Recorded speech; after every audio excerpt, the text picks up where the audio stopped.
The story begins with a man who says he was born a slave, an imperial guard who died defending a mad emperor who ultimately made a pact with a demon. He wonders whether he will be remembered as a knight who remained loyal until the very end, or perhaps as a foolish failure who was unable to read the signs of the times. In the end, neither option satisfies him. Later, we are introduced to Cain, an imperial guard of the emperor. He says it would be cleaner to simply disappear from everyone's memory. But we see a man asking why he turned his blade at the last moment, and calling him an idiot. This is the rebel leader named Gallow. He calls Cain an idiot. Cain says he was born an orphan and has lived 29 years making his own choices, and he shouldn't have started a fight for no reason. Gallow says he could have run away and asks why he made that choice. He starts crying, telling him to open his eyes, calling him a bastard, and shaking him. But Cain is already too far gone, as life has already left his eyes. We see him walking in some kind of watery afterlife. The sky looks like a Van Gogh painting, and he asks if this is what death looks like. Cain walked on and said that it was not much for freedom, as it seems he could walk forever. And yet, seeing Gallow cry so much, it was nice to know that someone cared about him. But he says he can handle it himself and decides to enjoy his so-called freedom. But suddenly he is distracted by something. A blue aura begins to form in front of him. He turns around wondering what it is, and it flies right into his eye. He is confused, and as if washing away the image, he opens his eyes to see a man who looks very much like Halo, who says that he was born healthy and calls him Karon. Karon is confused, and the man looks at the child's father, asking if he wants to hold him. The man picks him up, saying that he is not even crying and that he is a strong boy. Karon is still trying to figure out what is going on, and the man tells him to grow up strong and healthy, adding that he can't wait to see what his youngest grandson is capable of. Karon recognizes him as Gallow, saying that it is definitely him, only now he is old and wrinkled. Karon starts to cry, and Gallow says he didn't mean to make him cry. Karon tries to understand, asking if he really has become Gallow's grandson. Some time passes, and we hear a man say that the knight, Cain, who later met his death alongside the emperor 45 years ago, although he was unable to keep his master from the wrong path, has come down to us as a symbol of unwavering loyalty, standing with his legion to the end. This concludes the last opinion of their society on contemporary history. The teacher turns and asks the young gentleman what he thinks. We see Karon asking first what his teacher's view is on this. The professor says that, in his opinion, the Grand Duke simply wanted to restore his friend's honor. After all, the story that Duke Gallow and Lord Cain were friends is well known. Karon asks if he really thinks that's the case, and the professor asks what he means. Karon says that, in his opinion, his grandfather harbored resentment towards his dead friend, and that is why he deliberately embellished his name. He was reborn as Karon, the third son of Gallow and the only child of Count Peel. The professor asks what he is talking about. Karon says that because his grandfather, instead of joining him on the path of revolution, cannot accept that, regardless of Karon's will, which was to die peacefully rather than be called a hero. The professor asks what he means by a peaceful death, saying that, of course, there are records that the duel between them ended too quickly for people with such skills. But these are only rumors. Assuming that Cain chose death rather than joining his friend in a deadly battle or in the revolution, it makes sense, but he cannot believe that such a statement was made by a 10-year-old child. Karon asks what he thinks. The professor says that if he agrees with this opinion, the knights of the duchy may accuse him of blasphemy and kill him. Hesitating, he gives a politically correct answer that he has never considered such a point of view before. Karon laughs, saying he's just joking, and asks why he looks so scared. The teacher is very intimidated after this prank. He explains that his name is now Karon, and as we can see, he is currently the youngest grandson in the Duchy of Reston. It took him a while to piece the situation together, but in the end, he is now Gallow's grandson, and he asks how that bastard dared to make him a hero, saying that he should have understood even without his words. We see his father sitting calmly at the table with his arms folded, and Karon introduces him as Pyle, Gallow's youngest son, and that he is his father. Karon clears his throat, and Peel asks if his lesson is over. He says yes, asking if he prayed again, and if his father is still worried about his awakening ceremony. His father is surprised that he noticed and apologizes. Karon asks what he is apologizing for, and his father says that, unlike his two uncles, he never awakened his magical power, so he is worried that he may have passed this burden on to him. Karon puts his hand on his father's shoulder and says that no matter what anyone says, he is the best father to him. His father was very moved and hugged him tightly, saying that he was the best son, and pinches his cheeks. He asks what he would like for dinner, and of course Karon replies meat. That night he lay in bed, tossing a stone in the air, and thinking very intently about the awakening ceremony. He remembers how Gallow talked to him about it, and that it is a family ritual to reveal one's innate magical power. Karon says that means it's something you're born with, like a silver spoon in your mouth, and he doesn't care. Gallow tells him that not everyone can awaken, and even if he does, it does not mean that he is qualified to become the head of the family. In addition, they say that there is a secret that is only passed on to the head. Karon, intrigued, asks what it is, a treasure or a grimoire. Gallow says that if it's something like that, he might be interested. Karon says only a little, but he would like to live quietly somewhere in the wilderness. Gallow laughs, and Karon asks if he is mocking his modest dream, reminding him that he has a weapon in his hand. Gallow says, okay, and promises that when the protagonist becomes the leader, he will tell him the secret. Returning to the present, Karon says that the ritual no longer matters. Beginning to emit a blue aura, he tells his father not to worry, as he has already completed his awakening of magic, and we learn that this was done a long time ago. The next day in the city, his father asks if he is amazed, and Karon says yes, as it is his first time on a train. They are at the train station.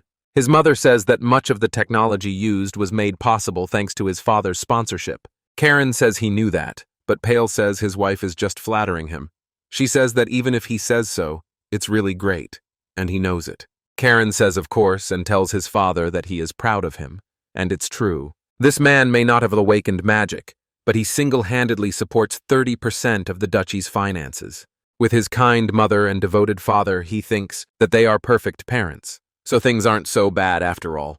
The next moment they board the train and ride along the tracks. Karon looks out the window and notices something very strange that greatly surprises him. The main estate of the Reston family, the huge and beautiful magnificent fortress of the Azure Sea. He looks at it all and understands why they are going there and what to expect. There he will see his grandfather again, as well as his old friend Gallow, and now he will be able to fully express his past personality. He smiles, saying that he made him a great historical figure, but he will become the complete opposite, realizing that all his worries are in vain, and that he will become someone unworthy of the family name.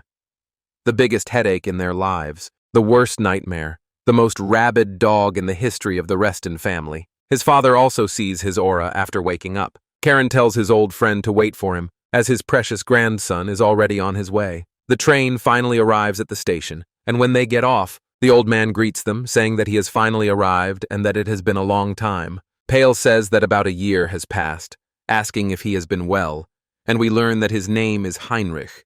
He says that thanks to the Duke's mercy, he has always been well. Karon asks if the knights staring at him are from the Knights of the Sea Wave. He says that they have already noticed that he has awakened his mana, and they are definitely different from the guys on their territory. Although it is to be expected that this is the case, it is only a matter of time before Gallow hears about it. But that does not matter. Heinrich says he will take them to the main palace now, and Pale asks him to lead the way. As soon as they go inside, the woman tells Karon that the Count has asked him to wait here while he greets the family elders and to call if he needs anything. He thanks her and says that it's just a reception room, but it's huge, and that the Azure Sea Fortress is really something. But there's nothing to do here. Maybe he should have asked them to take him to the library. Someone laughs at him as he looks at the city, saying that going to the library immediately upon arriving at the main house is just like the rumors say. He's a real mama's boy. Karon turns around, wondering who this kid is. And the kid says that since he's his uncle's son, the chances of him waking up are slim, so he'd better hit the books. If he wants to make a lot of money like commoners, he has to be like his father. Karon starts to get angry, and the kid flinches and asks what's wrong, and if he really wants to fight. He says he'll use a little of his magic to show him a preview. Karon looks fierce, asking if there is a mad dog growing in the main house. The boy begins to realize that he may have started the fight for no reason, and says it can't be, realizing that Karon is releasing his aura. He asks when he woke up, because his father didn't say anything about it. Karon says that of course his father didn't say anything, since even his own father doesn't know yet, and more importantly, they have a problem. There's no need for two mad dogs in one house. He will take on that role himself and tells him to step aside. The kid asks what he's talking about, and Karon says that given this, it's time for him to finally get a beating. The scene switches. The elders are holding a meeting, discussing that Karon has awakened, and that the 3 captains of the Night Order have already confirmed this when they accompanied him to the station. The Reston family elders discuss this, and the second young gentleman, Ringo, says, "Just think, he has awakened magical power, and didn't even tell the main family. I wonder what Pale is up to." Pale says, "Of course not. He didn't even know." The first son, Tails, tells Ringo to stop his groundless speculation, since Pale's magical power has not been awakened, so it's understandable that he didn't notice. Ringo calls him pathetic. Everyone else remains silent in confusion. A man bursts into the room, telling Heinrich that he needs to come quickly. Heinrich asks what happened, and the man is worried, wondering how to explain it. Even the 3 brothers wonder what is going on. We see Ringo running after the butler, who turns to the second young gentleman, and Pale says that there must be a misunderstanding. Ringo's face fills with anger and blood then, when he sees his son beaten up, sprawled out on the sofa. Karon goes to greet him, and Ringo grabs him by the collar, asking how he dares not know his manners, asking what the hell he was doing, and what he was thinking to do such a thing. Pyle tells him to stop, and Karon says the reason is simple. Leo insulted his father, and if it were his father, he would never have stood by and done nothing. Ringo says he's talking nonsense, and Pyle puts his hand on his shoulder, saying that's enough. Ringo tells Pyle to back off, saying that the son is acting this way because of his poor upbringing. Heinrich abruptly appears in the frame and approaches them, telling them all to stop, because the head of the family says he will pass judgment on the boy himself. Pale grabs Karon, asking his brother if he heard him, and demands that he let go. He asks if he is okay, and Karon says he is fine. Heinrich says they should all go together, and Ringo still looks annoyed. Pale says they should go too, and Karon says yes, and a lot of time has passed and he will finally meet Gallow. In his office, Gallow asks what the reason was for causing such a huge incident immediately upon arrival. Pale is about to explain, but Gallow says he wasn't asking him. He wants to hear the answer directly from his son. He knows that Pale is not so reckless as to cause problems, and that he raised his son not to cause problems without thinking about the consequences. So there must be a reason, and he wants to know every detail. Karon is surprised that he will listen to him before punishing him, saying that such generosity does not suit him, and tells him that it is because Leo insulted his father. Ringo asks him to tell the truth, and Halo slams his fist on the table, telling him to shut up and asking how he dares to raise his voice. Ringo quickly cowered like a puppy and apologized. Gallow says they can call Leo and confirm the facts by asking Heinrich if Leo's treatment is finished. He says yes, and he will bring him immediately. Gallow says that's not the only thing he wanted to ask Karon. Karon says that if he is asking about his magical power, he awakened it 3 years ago. Pale and his brothers are surprised, and Gallow asks why he has kept it from his father until now. For him to do it on his own 3 years ago is madness. Karon says that he only realized it was magical power after reading a book later and learning about it. He decided it was better to keep it a secret. Gallow asks why, and Karon says that having a secret is fun, and it was even more fun because the knights in his territory had no idea either. Gallow asks if that's really all, and Karon says yes. At that moment, the door opens and the butler announces that young Master Leo is all ready. The butler brings in Leo covered in bandages. Gallow asks if it's true that he insulted his uncle.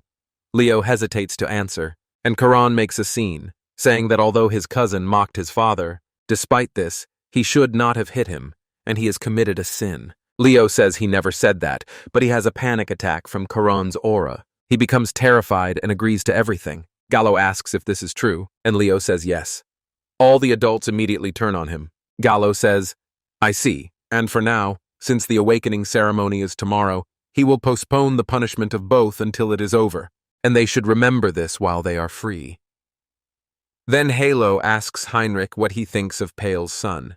He says he is not sure about other things, but he felt many aspects that would be interesting. Gallow says he agrees. Not only did he awaken his magical power on his own, but he also hid it until now.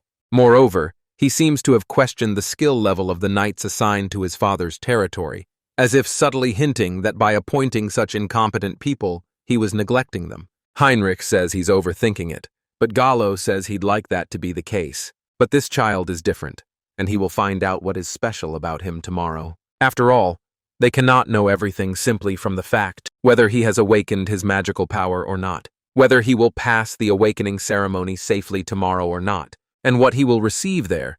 He is incredibly curious to find out.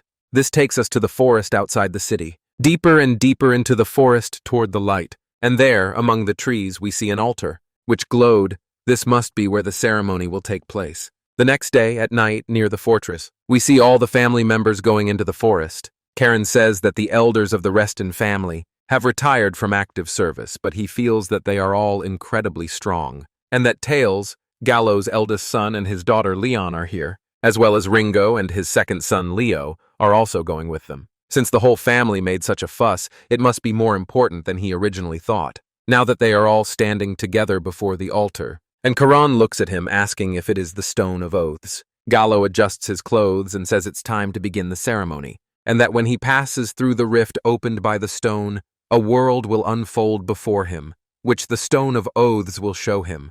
They say that the world shown by the Stone of Oaths is different for each person, and the ceremony will end. When he uses the weapon he receives there to destroy that world, Karon says he is ready, and Halo simply looks at him before deciding that it is time. And finally, he raises the amulet, wishing it luck. When the connection with the Stone of Oath begins, a strange energy is released. A rift opens, looking as if the world inside is some kind of simulation. The way it loads, but time and space themselves begin to tear apart. The pressure is strong enough to make them prepare. Gallow asks him what he is doing and if he is afraid. Pale also turns to his son and asks if he is okay, and Karon says that everything is fine. He is gone and will be back very soon. He began to enter the rift and thought about using the weapon he will obtain in the world on the other side to destroy it, and it will be easy since breaking things has always been his job. When he enters, Halo looks proud but warns him to overcome his fear. And before fully entering the Matrix, Karon once again thought about Gallow's words about fear. The others watch as the rift gradually closes after he enters, and when he teleports inside, he stops glowing. Karon instantly recognizes this place, this day, these events, and even the smell of this place.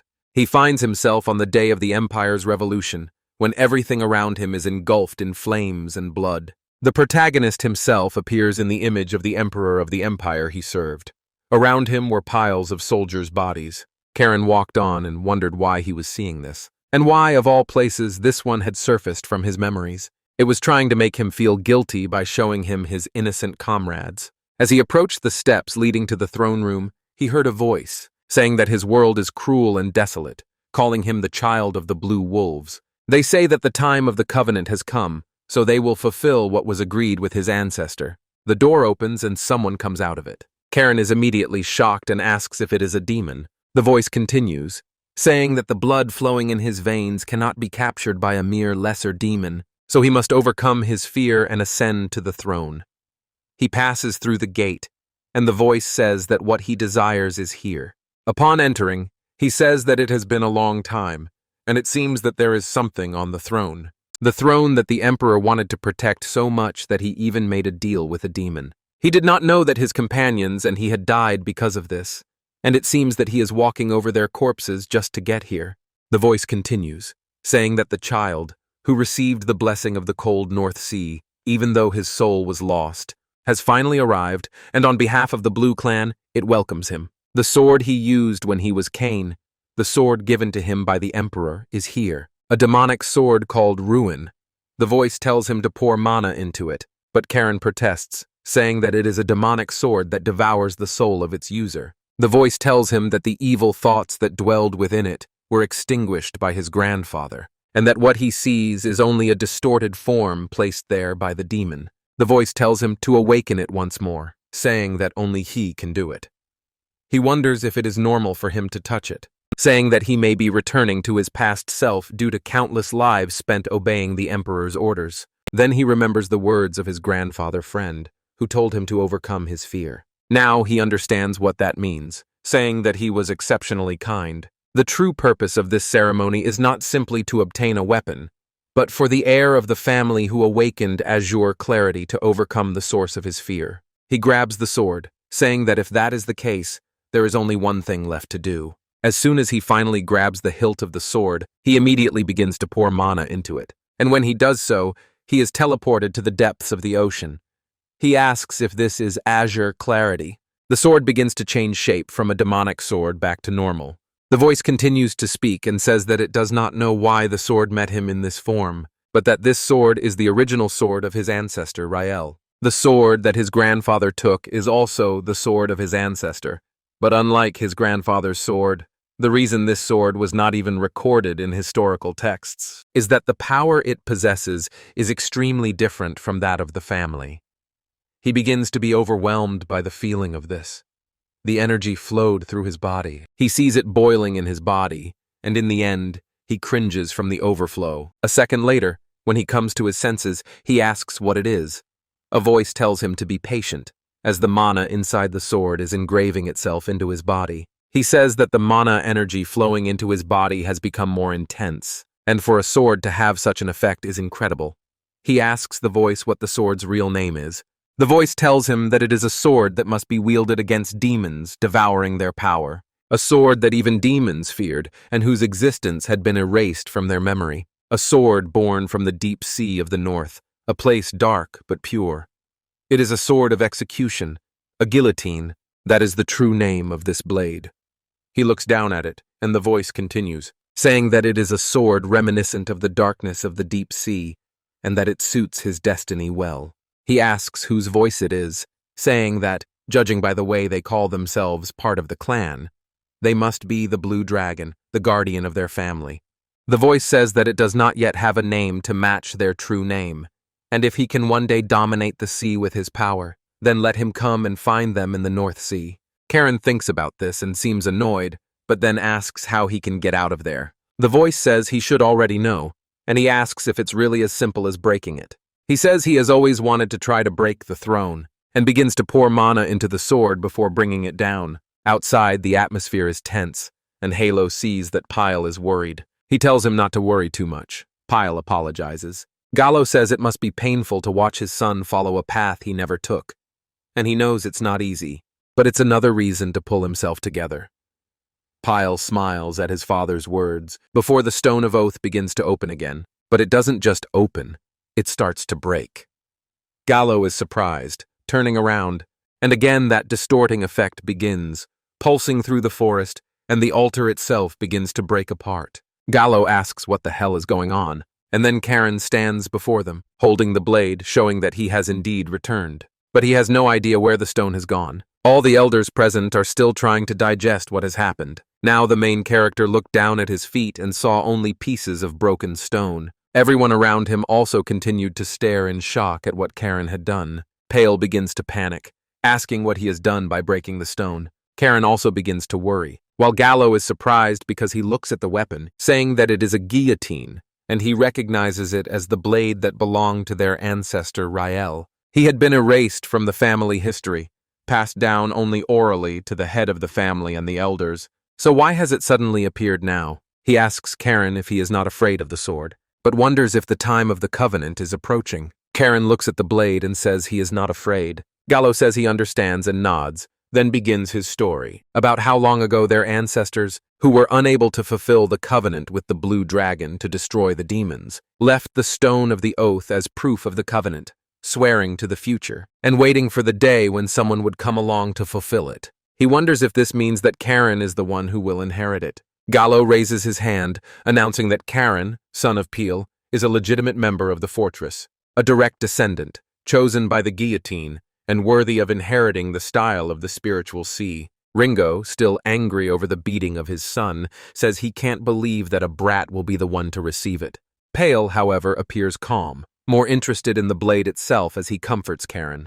Another member of the family says he thought he knew every weapon passed down to their family, but he had never even heard of this sword, and just looking at it sends shivers down his spine. He says he recognizes that Pale's son is walking a path he could never walk, but he won't let that affect the variables in their question of success. Gallow says that the awakening ceremony is over, and it's time to go back. As they begin to leave, Ringo yells at his brother, in horror and shock, asking if he is going to stand by and watch. His brother tells him that they will have to talk in private soon, and says that even someone overflowing with greed beyond his abilities must feel this crisis. They ask if he knew about the sword, and Guy says he didn't. Ringo says he can't understand the situation, wondering why it's Peel's son, of all people. Brother says that what is important now is that this is not the time to fight among themselves. And finally, he looked at the happy Pale and his son Karon walking ahead of everyone. Returning to the station the next day, Pale asks Karon if he will really be okay staying alone. Henry asks if there is a place safer than their fortress. Pale says that it is true, and it is safe from external threats, but what he is worried about is internal threats, meaning his brothers. But with their father there, he doubts they will act rashly. Henry clears his throat, saying that the one entrusted with the role to pass on the style of the spiritual sea to the young lord is none other than Lady Sabina. Pale says he hasn't seen his aunt in a long time, but if it's her, he can rest easy. Karon learns her name, saying that she is Gallow's sister, known as a master no less skilled than Gallow, and once called the White Wolf. Pale tells him that his aunt has always loved him dearly, so he must make sure not to show her disrespect. Karon says he will do his best, and Heinrich says he has a message from the head of the family. He will prepare a residence for him in the fortress so that he can visit her at any time. Pale looks touched and begins to cry, saying he is so grateful to his father. Thanks to this, he can leave without worry, and he thanks Heinrich. Heinrich tells him not to think about it. Pale tells the main character to take care of himself and, if he ever needs help, to contact him. He heads back to the train home, while Karon heads to the top of the fortress, looking down. Heinrich tells him that it is time to go, as Sabina is waiting. Karon says that is good, because he cannot keep his grandmother waiting. Henry says he wants to give him some advice, if he'll let him. Karon looks at him with a smile and says, of course, and Heinrich says that Sabina hates being called grandmother more than anything, and it is best to refrain from using that term. Karon says he will remember that and thanks him for the advice, but wonders what's wrong with calling his grandmother grandmother. They enter the fortress, and Heinrich says that only direct descendants of the family can enter this cultivation chamber, and that Sabina is already inside, telling him to come in. And also that Leo is here too. Karon says that being with Leo will probably be fun, and Heinrich says that Leo specifically asked for Sabina. Karon says he's going in, and as he runs off, he watches his energy and joy in silence, saying that it will be lively here again after a long time. Behind the door, the main character senses an aura and says he can see that things are serious in there. Suddenly, she shouts from behind the door, asking why he is standing outside and not coming in. He enters, greeting her like a white wolf with a respectful gesture, and then as soon as he sees her, he becomes very surprised. She asks if he is surprised that she does not look as expected, and we see that she looks much younger than Halo. She says, just think, he's Peel's son, time really flies. He wonders if she has reconstructed her body with magic, saying that it is the level of an 8-star knight, but that is impossible. She asks why he is standing there with a blank look on his face, telling him to sit in the lotus position next to Leo. Karon sits down, saying that it seems they will be seeing each other often and they should get along. Leo agrees, and Sabina says she never thought she would hear the title White Wolf from someone as young as him. He says he loves history, so he read about it in a book. She says he is as interesting as her brother said he would be. He asks if the wolf can tell him what her grandfather said about him. She says he is someone she would like, and now that she sees him for herself, she understands why he said that. But there was something else. Her brother told her that he was a child who had to sail the vast ocean, and she needs to help him so that one day he can rule the sea. She must act as a kind of beacon. She says she only saw him for a moment, but she can clearly see that his potential is enormous, unbridled and infinitely vast like the open sea. Right now, he is just a rough wave, but very soon he will become the patron of all seas. The girl could not even imagine that she would ever meet such a person. It looks like it will be a lot of fun soon. She gets up from her seat, saying that it's time to start, and that the position they are in now is the most basic foundation for mana training. Once they pass the introductory stage, it will be possible to train mana without this pose. She demonstrates this, saying that they will be able to do it even in their sleep. And the two boys' hair immediately flies back. Karon says that it is Azura's mana, and he recognizes it by the Stone of the Oath. She tells him that the technique of sea domination is literally a method of ruling the sea, and using Azura's mana, he creates and controls oceans within his body. Naturally, he becomes stronger by controlling more oceans. When he can control 8 oceans, he will reach the 8-star level. The stage where he can control these 8 oceans, as if they were one giant sea, is the 9th star, and only 3 people on the entire continent have reached this level, and only 1 person in the Empire. Karon says that it is her grandfather, and she says that it is true. Karon is determined to achieve the same thing as Gallow in this life. She senses his desire and says that he is an interesting boy, and that it will be fun and interesting to train him. He decides it's time to begin, and she says that first he must allow mana to flow through the passages opened by the ritual. And remember that the power of the sea is not something to be controlled, but something to be accepted. He begins to feel his mana, saying that it is like stormy waves, and he needs to calm it down. He begins to focus it from his heart. And he looks very different from Leo in terms of how much mana he produces. She notices this, asking if it is really the mana of a child who has just completed the awakening ritual. Even Leo, who has been trained in the technique of mastery for the past 2 years, has only just begun to strive for the 2nd star level. Unlike him, Karon is paving his own mana channels on his own, even though she hasn't taught him how yet. Karon says he feels pain as if his body is being torn apart, and he begins to stop his training. She wonders if he feels the strain, saying that it's good, that he can even control his pace. She looks back and notices that Leo is staggering as if he is on drugs, and the girl runs up to him and says she told him not to force himself to control his mana. He apologizes, and she says she was so focused on Karon that she forgot that even though they have awakened their mana, they are still just children. Therefore, she needs to act like an adult so that they don't harm their bodies. Karon calls him pathetic, and the girl thinks she is impressed that he managed to stop at his limit so as not to overexert his body. At such a young age, having the self-control to control himself despite the desire to become stronger shows how smart her older brother was, but she doesn't think she needs to act as his beacon. She approaches him, calling out to him, and says that for 3 years, she will guarantee his safety and he should focus on building up his strength to protect himself. He says, okay, now it's time for practical training. So they head to where everyone else. Fantasy Saitama is also training. The instructor turns around when he sees Leo and Karon entering. Leo asks if he really plans to use that sword for training. Karon replies that of course he is, since everyone kept saying that his aura was threatening, so he's not even allowed to take it out of its sheath. Leo says that's not what he means. The instructor greets them both.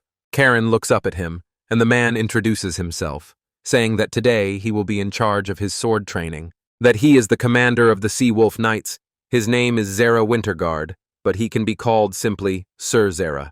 Karon says he is pleased to meet him and that he can see at first glance that he is at the 8-star level. Zera says that it may seem rude, but he will not address them as young master or anything similar until they have earned recognition. Karon tells him not to worry about it, as it is more convenient for him, since he is not used to the title anyway. He knows very well that it is a tradition of the Reston family to earn the respect of the Blue Wolves through their skills. Zera says that this is quite an interesting reaction, as most would consider it disrespectful. Leo is no exception, and Leo is simply baffled as to why he got dragged into this. Karon stares at him and laughs, saying that it won't matter because they will all bow down at his feet. Zera says that perhaps an heir with a good head on his shoulders has finally arrived, then wonders if someone worse has arrived, and that he will definitely be worse than Leo ever was. 3 whole years pass, and Halo drinks, but Sabina drinks too. She says that, as expected, her brother's booze is definitely better, and Halo says it's time for her to stop carrying his collection around.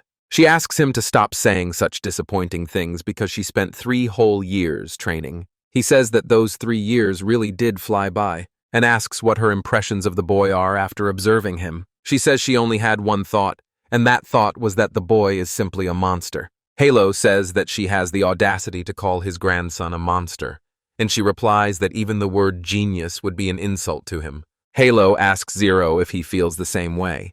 He says that if he may express his opinion, especially after observing him for the past 3 years, he agrees with Sabina in all aspects, his physical abilities, talent, attitude, willingness to train, as well as the fact that he feels superior to the first great heir, who was considered a genius. Halo asks if he is really comparable to Hugo, saying that talent greater than his would be madness, since Hugo is considered the best in the Empire. Zera says that is exactly what he thinks. Sabina says that this will create problems for the family if the situation is not handled properly, and Halo asks what she means. She says he needs to think about the impact Karon will have on the line of succession and what it will mean for his sons. He asks if she is implying that his uncles could become a threat to his own nephew. She says that he may have everything under strict control now, But if his outstanding talent becomes known throughout the Empire, it will affect who becomes his successor and what happens next. Halo realizes she is right. She sighs, saying that now that the Oath Stone has been destroyed, their family may come to an end, as the number of magical beasts crossing the North Sea has increased dramatically. He tells her to stop talking nonsense. Whoever broke it will erect a new one, just as their founding ancestor erected the stone long ago. She says this is the first she has heard of it, asking if it is a prophecy passed down only to the head of the family. He replies yes, it means that the time of the covenant is near. She says that it seems that the burden on the shoulders of their dear youngest will become very heavy, and asks when he plans to tell Karon. Halo says he will do so when the time is right. At this time, Karon was writing a letter to his father, asking if he was well. He writes that he must first apologize for not being able to visit, as he is absorbed in training. The weather is getting colder, and since his father is sensitive to the cold, he should dress warmer. He says that he recently mastered the 4th stance of the J style and the 4th form of harang fencing. As instructed, he is doing his best to get along with his relatives and taking good care of Leo. He tells his father that he has a request, informing him that he has run out of pocket money and asking him to send some. His father laughs, asking Heinrich if he remembers how worried he was when he first left him at the fortress 3 years ago. But it's amazing to think that he has adapted so well. Heinrich says that these days, the fortress is never quiet, thanks to the young grand heir. Pale says he has told him many times that standing out is not a good thing, and Heinrich replies that a gem shines even when it is still. He agrees that this is true, and Heinrich says that the situation may change from this point on, and it may become impossible to prevent information about him from spreading outside the fortress. Pale asks if he is trying to say that he may soon be sent on a mission. Heinrich replies that this is true, and he must complete the task given to him by the Blue Wolves. Pale says he knows, but he is concerned that his older brothers will not be happy about his son's growing influence. Heinrich says he can only say one thing. Sabina loves Karon very much. Pale realizes that with his aunt there, it will be difficult for them to do anything, and says that Karon has been writing to him in letters for the last 3 years about how much she cares for him, but he feels more at ease hearing it from Heinrich. Heinrich says that Sabina has always loved Pale too. He says that it seems that the pocket money he sent every month has paid off, and Heinrich laughs, saying that since he is able to joke, his worries are receding. Pale says that his aunt, however, must also leave the fortress soon. Heinrich says that, in his opinion, he should not worry about this either, because Karon has formed strong bonds with the knights of the fortress. This is disrespectful treatment, but it has reached the point where the knights themselves have given him a nickname. Pale laughs, saying he has heard of this nickname, and that he is called the young mad dog of the Azure Sea Fortress. We see one of the knights fighting, and it is none other than Karon, who breaks his own blade. The guy tells him to stop, as he has already lost, asking how he could have simply changed the trajectory of his sword and taken the blow.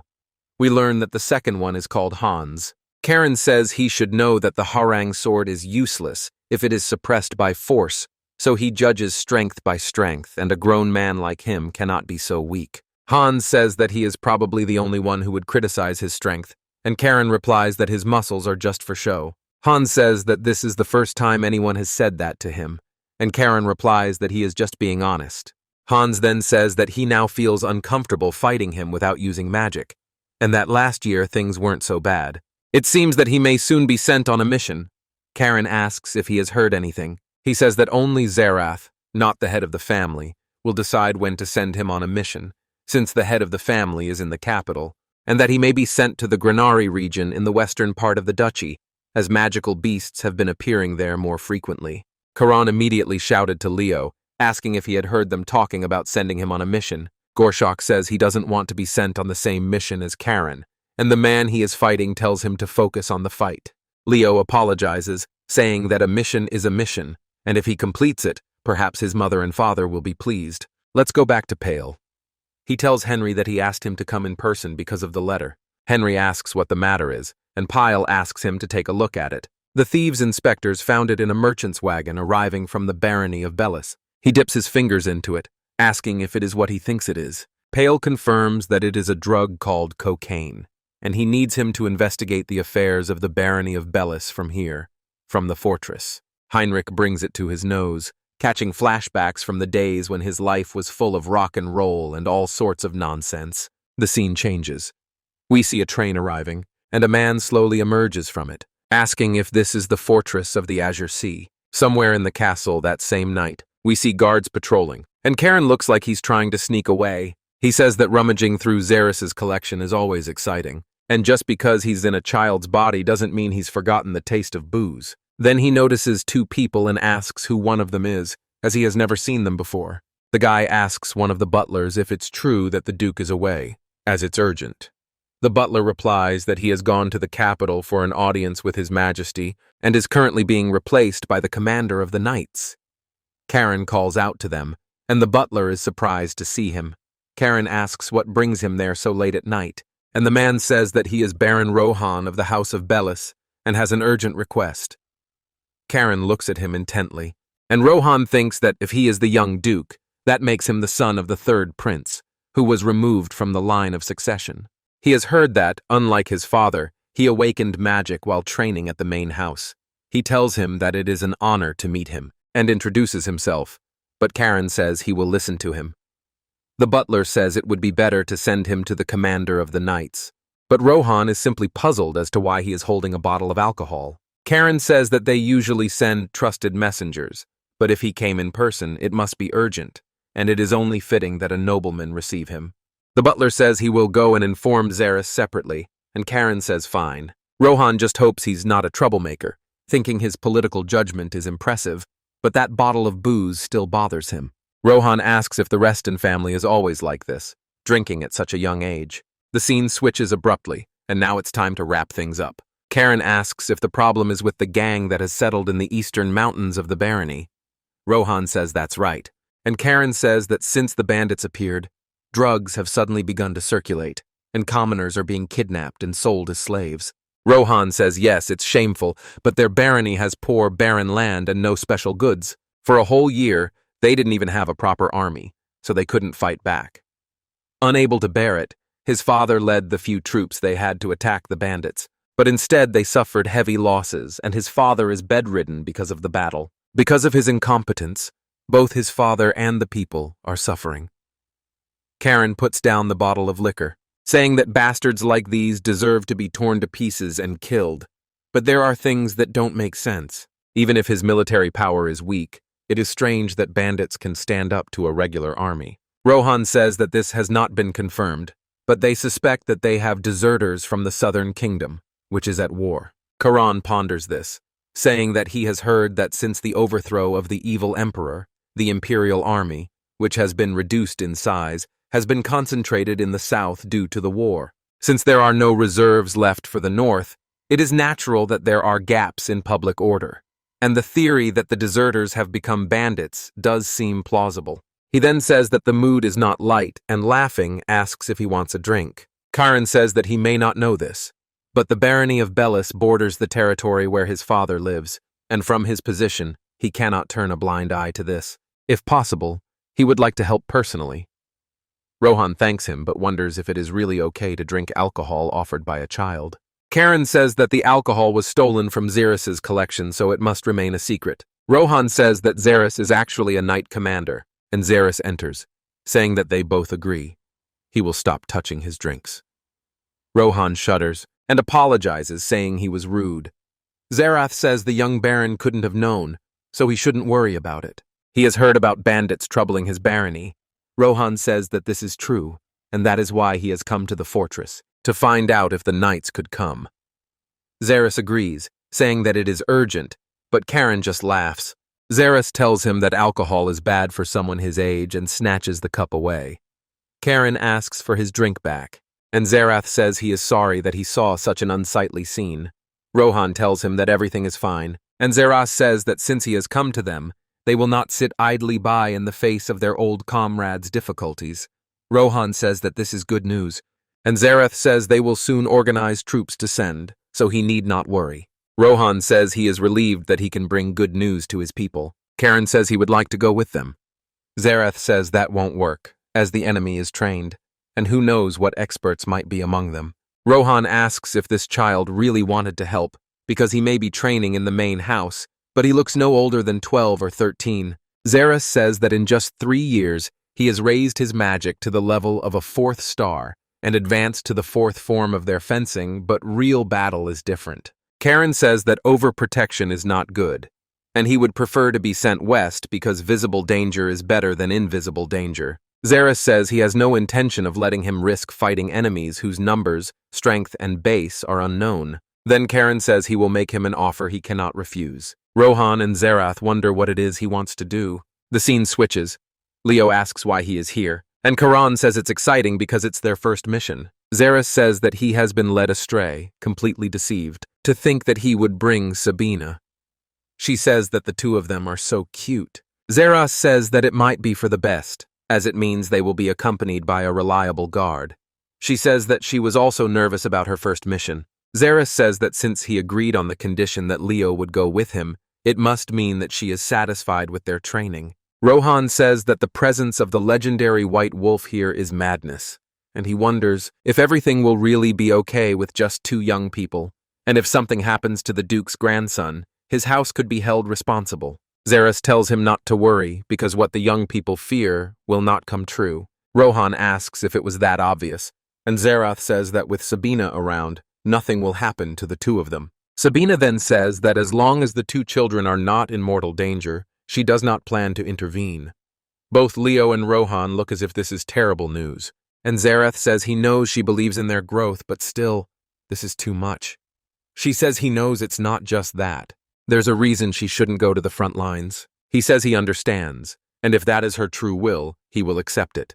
The train signals its departure, and she says it's time.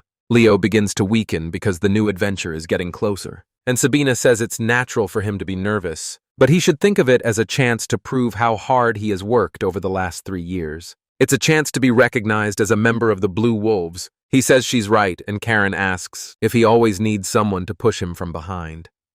Leo tells him to shut up, and they jump on the train. Karon says he needs to find their place. Leo says he knew this would happen, that the time would come when he would have to prove himself. The magic train, now traveling through Bellis, departs, and Leo says he never thought it would come so soon. It turns out that her very presence in the fortress is classified information, which means that the White Wolf cannot appear in public. The moment her presence becomes known, the bandits will disappear without a trace. And of course, Rohan wouldn't want that either. He says he wouldn't want that, but wonders if it's really okay to trust only these 2 kids with this, since one of them doesn't even seem to know the meaning of the word nervous. And he thought this was his first mission. The other one just worries him so much because Leo is so deeply immersed in his thoughts right now. Leo is just thinking about his mother, remembering how she asked if he could think at all, asking how he could get along with that boy Karon, asking if he had forgotten what happened 3 years ago, that he should remember well, that he is not his friend, but his rival, that he was disgraced by him and tarnished his father's reputation. But still he laughs and jokes with him as if nothing had happened. He must not have a brain in his head, and if he has a tongue, he must say something. He must be a man. Leo says he's sorry, but they're not rivals. Even his brother Hugo, the so-called genius, didn't reach 3 stars until he was 14. Karon achieved this at 13, and in comparison, he only managed to achieve 3 stars this year, at 15. Surely she herself sees the difference, and that Karon can be his benchmark, but he can never be his rival. She says he should let go of his inferiority complex.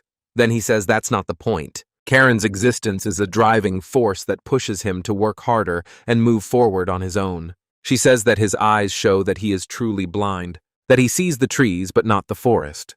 That's the assessment from his own mother. Sabina calls out to him, pulling him out of his thoughts. She asks if it's so hard for him to shake off his nervousness. Leo says yes, and she says it's understandable since it's his first mission, asking if he can bring himself to kill someone. Karon is the kind of boy who would sell him out if it meant saving his own skin. But she knows Leo isn't like that, and he no longer needs to doubt himself. She knows better than anyone how hard he has worked these past 3 years, and after all, she was the one who trained him. The girl smiled. He says she's right to call her master, and she says that sounds fine. They have 20 minutes before they arrive at the territory. Sabina says that for this mission they should address each other as master and apprentice. He agrees, and Rohan asks where she is going. She says that if she shows up at the station, rumors will spread instantly, so she needs to go first. He says the train is still moving. He continues to call her a white wolf, so she corrects him, telling him to just call her Lady Sabina. Karon says she is as bold as ever, and she says that her grandnephews will be watching nearby so he doesn't need to worry. She jumps out the window. He yells after her, and Karon just sits there and laughs. Rohan and Leo both wonder what the hell is wrong with the Reston family, and the train continued to roll forward through the snow-covered mountains. The scene changes. We see an old man coughing, and it's Rohan's father, saying that his body is not in the best shape, so he hopes they will forgive him for taking Reston's young wolves sitting down. Karon says he shouldn't mention it, asking how his wounds are. He says that the danger has passed, so he appreciates their concern, and he doesn't know if Karon remembers, but he once met him and his father 10 years ago. He says he has grown up magnificently. Karon says he can speak freely, as he is not strong in etiquette, and it only causes him discomfort. Rohan asks if it's okay to call him by his first name, even if it makes him uncomfortable.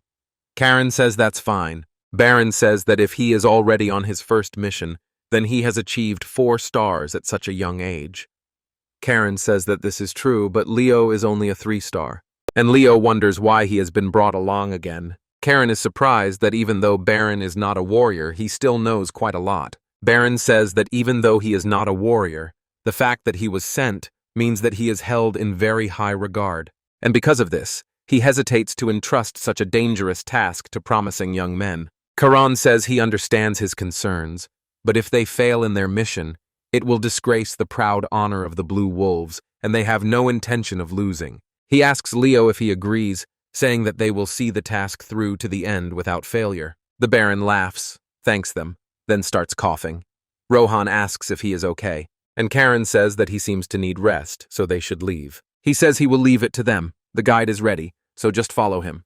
Karon says okay, and as they are leaving, Leo calls out to him. Karon asks if he's tired already, and Leo says that's not what he means, but wants to know if they can trust this herbalist. Even if he's an experienced local guide, there's no guarantee he's not in cahoots with the bandits. Karon asks if he has finally started using his brain, saying that he is definitely part of the gang. Leo asks how he knows, and Karon replies that it's because of a conversation he had with Rohan when they first arrived at the station. At that time, he asked him how they planned to track down the bandits' hideout, and Rohan said that unfortunately he had no choice but to use a traitor from within their territory. Karon thought it was a good method and tells Leo that's the gist of it. Leo asks why he didn't tell him earlier, and Karon says it's because he had been on edge all day. Leo says, "Still, to think that he would consciously stay with a traitor, he really is cunning." Karon says that the fact that he wasn't punished all this time shows a lot, but it also shows how desperate they are, which is why they are now bait. The sons of nobles traveling through the barony to neighboring estates are the perfect setup. There will be a hefty ransom.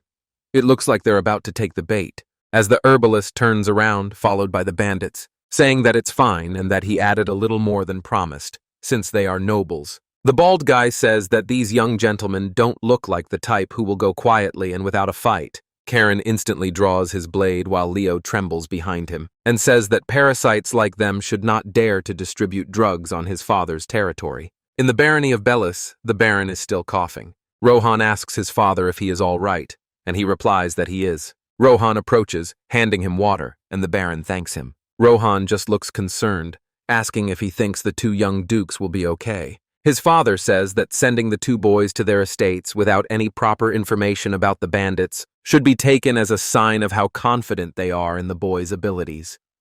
Furthermore, this boy named Karon reminds him of the young duke, not only in appearance, but also in his confident manner and relaxed attitude. He believes it would be right to place his hopes in the 2 boys. Rohan listened to all this and finally agreed with his vinegar. The scene changed.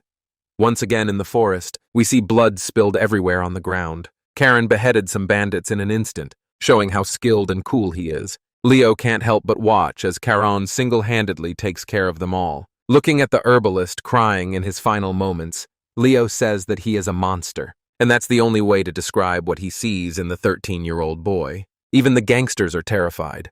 One of them tells the leader that he doesn't think they're ordinary, and that they should retreat and report to the main forces. But the guy is furious and rushes into the attack, saying that he won't be defeated by some brat. He says he'll show him what he's made of, jumping into the air and releasing his aura. Karon calmly and smoothly swings his sword forward, saying that he's damn loud and it's pissing him off. We see the leader get cut right down the middle, and he falls to his knees right in front of his assistant and the protagonist's stunned partner. Leo says that he drew his sword without even realizing it, and Karon begins to wipe the blood from his sword, saying that his clothes are dirty too. Leo sheathes his sword, saying that Karon is one thing, but the aura of the sword emanating from its blade seemed overwhelming, as if it could slit his throat at any moment. The bandits surrender, one of them shouting it over and over again. Karon asks his name, and he replies that his name is Ura. Karon asks if Ura has a rope, and he says he does. Karon orders him to bring her, and Leo wonders what he is doing. After a while, we see a man with his hands tied, and he's not a gangster. We see Karon and Leo with their hands tied, and Leo asks if they really need to go this far. He says he understands why they tied him up. But does this guy really have to carry their weapons? Karon says he told them to act as bait and find their base, so they have to be convincing. How would it look if they were walking around with weapons? So it makes sense that they were captured and taken away, otherwise there would be no point in a guy like this taking them. And he wants to get some information along the way. He yells at Ure, asking if they are deserters. He confirms this and says they were from the 9th Regiment, 1st Battalion, 3rd Infantry Division of the Kingdom of Morea. Leo says that means they're from the south, where the war is, and Karon asks how big their group is. Ura says that, including the mage and his 2 escort knights, there are 130 of them in total. Karon says that a mage is surprising, and 130 deserters is a lot. Ura says that's right, and he realizes he picked the wrong guys. He thought they were just ordinary nobles, but the blue aura from Karon's eyes earlier means that they must be the children of the House of Reston, the heart of the Oriesh Empire. Karon and Leo are still thinking about the mage, saying that even for deserters, why did they come to this remote northern region? Ura says it's simple. Their commander promised them enough money to live a life of leisure, so they all followed him. Karon says that for a simple infantry commander to be accompanied by a high-level mage, and to have a bunch of guys acting like bandits just for money in a poor barony, it doesn't make sense. Ura gasped and told the gentleman that they would arrive soon, and Karon says he'll know for sure once he sees it with his own eyes. In their fortress, several men at the top of the watchtower saw the heroes and asked if Ura had really brought the hostages, asking where the others are, why he is alone, and why he is carrying their weapons. Ura says that he took them from these brats, and they are his spoils, so they should not touch them. The rest of his comrades chase after the guards of these brats, so they should hurry up and open the gate. One of the guys asks why he is so nervous, wondering if he's excited that the boss is going to praise him for the first time. Another asks if he could have brought them earlier. Ura tells him to shut up, while the supposed hostages follow him through the gangster's base. And Karon says that for a guy who joined a gang of thieves, he's very soft-hearted, and that he has felt this strange power ever since. Ura, sweating nervously, looks at Karon's blade, saying that he has had a terrible feeling for some time. Karon says that if his blade is reacting too, it could be something bigger than he thought. Leo tells him to look, and they see birds nailed to the ground, crucified. Karon says that since a sacrifice was hung, it is definitely nothing less than black magic. They stand in front of a magic circle. Karon orders Ura to cut the ropes and give him the sword. He obeys, and Karon tells Leo to bear his blade, as he will need it very soon. Leo asks what he means, and then skeletons begin to rise from the ground. Ura shouts, and Leo is surprised to see that the pile of shit and sticks are turning into warriors, until a whole squad of dead soldiers forms in front of them. One man shouts that the hostages have come of their own accord, and that this is a blessing. We see the leader of the group greeting them along with a bunch of archers, calling them precious noble brats. The archers did not look away or slacken their bows. Karon notices that the black mage is nowhere to be seen and suggests that he is probably hiding somewhere and casting spells because they are such creepy types. Karon says that if they attack, he will slit Ure's throat and asks if that is acceptable to them. Ure is frightened, and Leo asks how it happened that they are now holding a hostage, even though they are supposed to possess noble honor. The leader looks at him for a second while his men remain on guard, and the dead continue to crawl out of the ground, and asks how a nobleman can take a hostage, since they should value honor above all else. Karon asks why they can't do the same if that's what they do, and Ura is simply horrified. The leader says he is funny, but he is wrong. A hostage without value means nothing, and this one is completely useless, so he can do whatever he wants with him. Karon gets annoyed, calling Ura worthless. Ura says that it's probably his fault.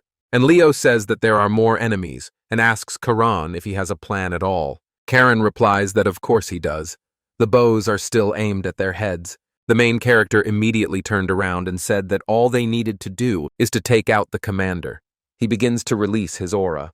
The commander recognizes its color and says that this cannot be. Karon tells Leo that he will leave the skeletons to him, and Leo asks what he means. Karon begins to release Azure Mana, saying that he will deal with the commander himself, as if ocean waves are supporting him, surrounding the entire scene. The mana itself envelops him, and he pushes off from the ground. Leo yells as one of the skeletons attacks, but the guy manages to block the blow and asks what the hell Karon is thinking, and how he is supposed to deal with so many skeletons on his own. The leader yells at his men to shoot as Karon approaches, but Karon says he's too late.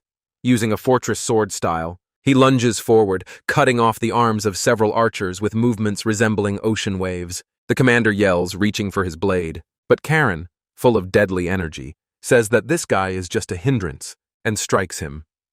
The commander looks in shock at his severed arm, then falls to his knees and screams in pain.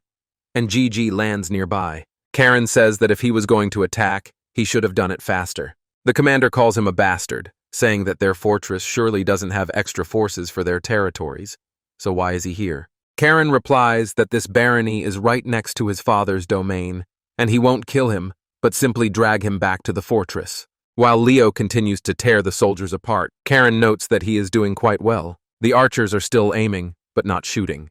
Karon says that Leo's actions are suitable for the sea wave style, but he should crush them with brute force. The commander asks if he really thinks he will get out of there alive, and Karon asks his name. He replies that his name is Michael Knox. Karon says he's not going to kill him, then stabs Michael in the knee with his sword, causing him to scream in unbearable pain. The archers are too scared to do anything. Karon laughs, ordering him to tell his men to drop their weapons. Michael shouts the order and they begin to obey, throwing down their bows. Karon pulls out his sword and tells him that he is obedient and that he likes it. Michael says he can't believe they lost to a couple of brats, but as soon as the rest arrive, even he won't be able to handle it, even if he's from the House of Reston. Karon says that it seems like he's still hopeful, and asks if he is counting on the black magicians, and thinks that his family would send only 2 children. Leo finishes with the skeletons, noting that the magic circle with the skeletons has finally disappeared. And then there is an explosion. Karon says that of course they have a guard, and thanks to the time he wasted, it seems his mentor caught the black mage, and we see her carrying his head, looking very angry. What a woman, Leo calls out to her, and she yells at both of them, saying that they missed the most important clue, and that the mission has failed. Karon angrily pushes Michael off the top of the stairs and follows him down, saying that she probably liked the method. She says that throwing himself straight into the jaws of the enemy is what her brother would have done, and for that she will give him credit, as it suits their house. She throws the black mage's head forward, saying that he will be stripped of his glasses for staging a sudden hostage-taking. Michael looks at his friend's head, and Sabina asks why he staged the hostage situation in the first place. Karon says they wanted to strike where it was least expected, as no one could imagine that the nobles would take hostages. She agrees, saying she has never seen anyone like him, that he is crazy. He thanks her. Michael just wonders if they are nobles at all. She says they should return to Lord Bellis's castle, as she has many questions for him. He agrees. Michael looks at his friend's head again, calling them madmen in this damn Reston family. The scene abruptly changes to the prison. Some of the Baron's soldiers find the place where the prisoners are being held. A man runs in, asking about his daughter Isabel. She falls into his arms, and he begins to apologize for not being able to protect her. We see Karon and Ura watching this. She was so scared, and Ura watches the reunion. Karon asks him if he feels guilty now. He replies that he does. Karon says it's too early for that, as being thrown into the Baron's dungeon like his comrades might have been the best outcome. Ura asks why, and Karon says he will go to the fortress with his boss Michael, who is still lying on the ground with his arm cut off. Ura asks why me, and even Sabina asks if it's okay not to tie up the bald guy. Karon looks at Ura, saying that for now they need someone to help transport Michael to the fortress, as he is too injured to walk on his own. She thinks about it while Karon tells Ura not to let his guard down. He agrees. Some of the people ask if Uru will also be punished. Karon says yes, since technically he is also a bandit. One of the men says that maybe it's presumptuous to speak up, but Ura genuinely cared for the prisoners while they were there. He even secretly brought medicine to the sick and gave food to those who were starving, so they should show him mercy. Sabina asks Karon what he thinks, and Karon says that they should at least consider leniency, since he helped bring them to safety. Ura is thrilled, saying he will serve him faithfully for the rest of his life. Karon reminds him that they already told him not to slack off. Leo calls him over, saying he needs to come and check something. Karon looks puzzled and asks what's there, and Leo calls him again and tells him to see for himself. The barrel is open, and a strange blue glow is coming from it. Karon asks if it is what he thinks it is. Inside lies a magic stone, a mana stone. The scene changes abruptly. Many people in the barony are happy to see the bandits being taken away. Leo says that Karon should know that Rohan will probably throw a banquet in honor of this. Leo begins waving to the citizens, but Karon remains silent. He asks if Karon is ignoring him. Karon thought that this was to be expected. There was a reason why such a large group was hiding in the remote mountains of this barony, but the Baron's family probably didn't even know there was a magic stone mine on their land. He doesn't know the quality yet, but the very existence of the mine could bring huge profits. Leo just watched and wondered what the hell he was up to now. While Sabina said that Rohan had come to greet him. Rohan greets them all while the others take the prisoners to the dungeons. Sabina says she will take the bandit leader, asking if he minds. Rohan says of course, but would like to ask for something. She says she is only here as a guard, so he should talk to her students. He says that since they have prepared a modest banquet, he would like to eat and talk. Karon apologizes but says they need to leave for the fortress immediately, even though Leo looks like he really wants to eat. Rohan asks if this is really the case, saying that it is a matter of payment for the assignment. Their territory does not have the funds to pay the fortress, so he would like to ask for a delay. Karon starts to look greedy, and Leo says he can't believe he has that look again. Karon says he was wondering why the bandits decided to settle in this particular barony, and he understands now. Rohan asks what he means, and Karon suggests he think about it. The barony of Bellis is remote, with no local delicacies. It's literally just a hole. Rohan barely contains his disappointment, and Karon says that, of course, the only thing they were hunting for was something else. He takes out a magic stone, and Rohan looks surprised. Karon says it's on their territory, asking if he knew. He replies no, he had no idea there was a mine somewhere nearby. Karon says that in that case he would like to make a proposal. Rohan asks what it is, and Karon says he wants to jointly develop the mine with the fortress, provided that the fortress provides the initial capital and security.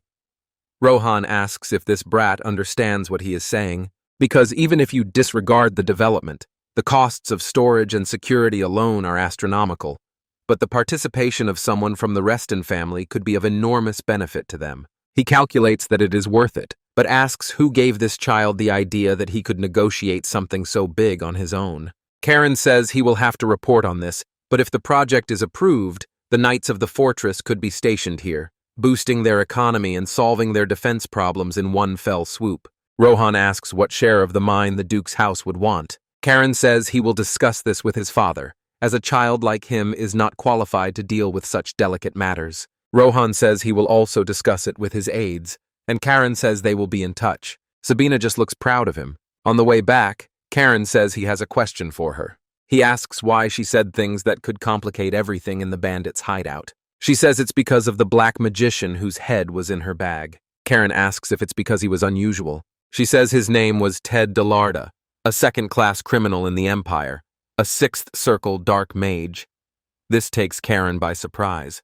She says he was a second-class fugitive, rampaging through Imperial territories alongside deserters from the Southern Kingdom, while Karon and Leo were too busy dealing with petty thugs to notice anything important. She says that people only become stronger by fighting strong opponents, and if he had defeated the Black Mage first, he would not have wasted time.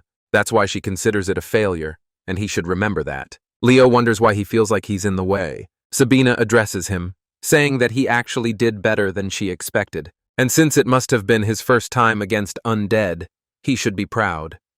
He begins to look happy that he has not been forgotten, and she tells him that he needs more self-confidence to continue performing feats. Upon returning to the Azure Sea Fortress, Heinrich says that the Lord has finally returned and greets him. Halo asks if anything unusual happened. He says that the knights sent west have returned, and that Karon and Leo have returned from their mission accompanied by Sabina. Suddenly, one of the butlers runs up, shouting. Halo asks what is the matter. The butler hands him a scroll and says it is a letter from the Imperial palace. Halo wonders what it could be, as the Emperor said nothing before he left the capital. He reads it and is very surprised, as the train is heading to their city. It turns out that the Emperor himself is inviting Cain to the capital. When Cain is about to arrive back in the duchy, and finally the train arrives at the fortress, Ura comes out first, carrying Michael. Ura asks if this is the fortress. It's huge, and Michael says that he surely doesn't believe what that brat said. Soon he will be thrown into prison too. Now he must listen carefully. If they want to survive, they must seize the moment when the guards are distracted. Ura punches him in the face, telling him to shut up. Leo and Cain just watch. Ura reminds him that he called him useless and said he should just be killed. Finally, Pale approaches them and says that everything around him is as noisy as ever, and Cain turns around, happy to see his father. Pale asks Sabina if she is well, and she says more or less, and it seems that he has also been summoned. He says it seems to be because of what he did on Baron Bellis's estate, and it's quite a headache. He says that the Baron seems pleased, however, and Leo bows, asking how he is doing. Pale says he heard about his exploits on the Baron's lands, and that the rumors even reached him, and his older brother must have heard them too, so he's sure to be delighted. Leo thanks him. Pale says that they must all be tired, so they should go upstairs. As they start to leave, Sabina tells Pale that the situation in the Empire seems unstable, asking if he knows anything, and he says that the so-called powerful families, apart from their own, are quickly rallying around Duke Salmon and Marquis Diaz. He says that Halo planned to meet with several families in the capital to understand the situation, but it seems he canceled everything after negotiations with the Emperor failed to produce satisfactory results. Both Duke Salmon and Marquis Diaz overthrew the old Emperor and put the current one on the throne, and now they hold real power in the kingdom. And the reason her brother decided to step down from central power after the fall of the Empire was because he thought it was best for the future of the Empire. Yet the way they are being treated now is simply ridiculous. She says that it seems the era of peace is coming to an end, and Pale agrees, saying that whether they like it or not, it seems it is time for their family to move on. She says that perhaps what his son has done will benefit them the most, because under a reasonable pretext, they can now station troops on their family's lands and expand their influence, and that his son is certainly interesting for pulling off something so beneficial to the family at the perfect moment. Pale is embarrassed, saying that flattery is certainly nice, and she reminds him that she was not praising him. The scene changes, Cain and the others return, and Zerath says it was good work, and he heard what happened, about the group of deserters. Karon says that the one being carried is their leader, and Zerath says he will interrogate him while he is still breathing, extracting every bit of information he can. Hans then asks who the bald man carrying the bandit is, and Cain says that he is also a bandit and they should take him with them. Ura starts to get scared, and Cain tells him that he is an informant, so they will treat him gently and release him later, as he intends to use him as an assistant. He then says he is going to go inside and rest, but Zerus says he cannot, as his mission is not yet complete. He has to write a report, as it is necessary for the mission to be re-evaluated and future performance to be improved. Karon asks if they need to write separately, and he says they can just do it together. Cain says that's fine, since he did all the work and Leo can take care of the report. Leo says it would be faster if they worked together, but Cain tells him to think carefully. Once the report is submitted, his father will read it too, which means they should emphasize Leo's achievements in the report. So this is his chance to earn his father's favor. Leo says that sounds right, but if his name appears too often, it will have the opposite effect. Zerus gets annoyed and orders Hans to take the prisoners away. Sabina then throws the dark mage Zerus's head and asks him not to play football with her. She then says that as for her report, the boys can submit it under their own names. She and Cain leave, leaving Leo to do all the work. Leo asks where he is going, and he says he needs to go to the training hall, as he has reached the 4th star and can use it on his own. Zerus says that if he heads straight to the training hall the moment he returns from his first mission, how can anyone look at him and believe that he is only a 13-year-old boy? Back to the meeting. Halo says he called them all together late at night, for a very important reason. It has to do with information that was recently obtained due to the monster hunt near the Azure Sea Fortress. Then he suddenly cried out and called for Heinrich, asking him to summon the captain of the knights. Xerus says that he is already here and has brought the item that was requested, and Halo says it is a piece of skin taken from a monster that appeared in the western plains of Ferumint. At first glance, it looks normal, but the dark energy inside it is no ordinary force. It is the black ether of the evil emperor. All of his sons look surprised, and Pale says that the evil emperor has been dead for a long time, and that black ether dwells in monsters. But Halo interrupts them, saying that there are only two possibilities. Either it is the remnants of the emperor's lingering will, or the evil emperor is still alive. In any case, his conclusion is that this cannot be unrelated to the events in the empire. Moreover, rumors of what happened in the lands of Bellis seem to have reached His Majesty's ears, and the Emperor has summoned Caron to the capital. Ringo does not seem happy about this, and Pale is simply surprised. Halo says he can't send him there alone, and he will send Leo and some knights as well. Of course, he will ask for his opinion first, and if he refuses, he will not force him to go. Pale asks if this will cause any problems, and Halo says that it's fine because he's still just a child. But more importantly, he needs to hear why he made such a deal with Bellis's son, and that he needs to bring Charon here right now, while we watch him train his mana. As he continues his training, he doesn't get distracted, and without turning around, asks Xerath when he arrived. Xerath thinks for a moment and says that it was recently, and Charon says he heard that the only one besides his immediate family who is allowed to enter is him. But he doesn't remember him ever entering the laboratory, asking if something urgent has happened. Xerath nodded silently with a smile, saying that he would probably have to go to the capital soon. This information catches the main character a little off guard. Xerath tells him that the head of the family has summoned him to a family council, so he will hear the details from him. Just before they enter the room, the butler opened the door and announced to everyone that Sir Caron had arrived. Halo immediately asks if he enjoyed his first mission. Caron replies yes, and Halo says that the reason he called him here is because of what happened in the barony of Bellis, and that he had no right to represent their house in business matters, so why did he act independently with them?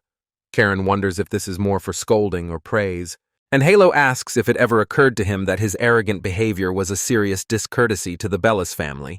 Charon says no, he only made a one-time deal with Bellis, and the Baron's son accepted his offer of his own free will. Moreover, he reasoned that there was something far more important than the formal etiquette of the nobility. Halo asks what could be more important to a nobleman than politeness. Charon thinks about the right answer and says it was family honor. All of its members immediately turn to the boy. Halo seems to think this is a good answer, saying that given the value of the deal, he could have boasted about his own achievement, but instead he put the family's interests above his own and stepped aside. Halo says that this is excellent tact, and the joy of not being expelled from the family, but simply recognized as successful, is the icing on the cake. His uncles are watching him closely, and Caron says they are watching very warily, but Halo speaks very well. Ultimately, the deal he brought will greatly benefit the house, and Pale can take care of the negotiations. Since there is nothing wrong with a father basking in the glory of his son's achievements, Pale says he will leave for the barony at dawn. Then Halo says, next regarding the letter from the Emperor, His Majesty summoned him, as rumors about him had already reached the capital. Caron says that, according to Xerath, even before Halo returned, the Emperor's letter had already arrived, and he wonders if the Emperor's intelligence network is really that good. He says he knows that the current Emperor is just a puppet, and that he must be backed by a network of powerful nobles. An awkward silence hangs in the room, and Halo tells him that if he doesn't want to, he doesn't have to go. The chief thought that the boy must have realized what it would mean to go to the capital at this time. The noble houses there would surely want to confirm who he is, and that it might be wiser not to attract attention. So avoiding the capital is an option. Pale looks at Halo and wonders why his father is giving him a choice, since he is not obliged to go. But interrupting his thoughts, Caron says that of course he will go. He will even see his maternal grandfather after a long time, but he asks if he is going alone, saying that Leo was also on a mission with him. Halo says that if he goes, Leo will accompany him, and Hans's squad will guard him. Caron asks why he needs guards if his grandfather is there. Halo says he shouldn't flatter himself.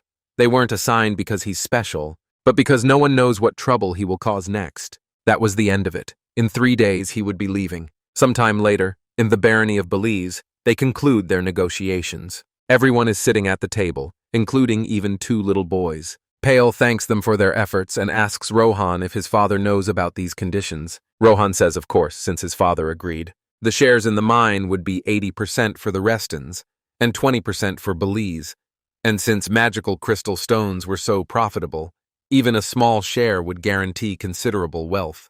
But the condition of transferring 5% of that 20% to Charon and Leo is puzzling and quite disadvantageous for the Bellis family. Of course, the two did a good job of fulfilling their request, but for a simple commission, it seems excessive.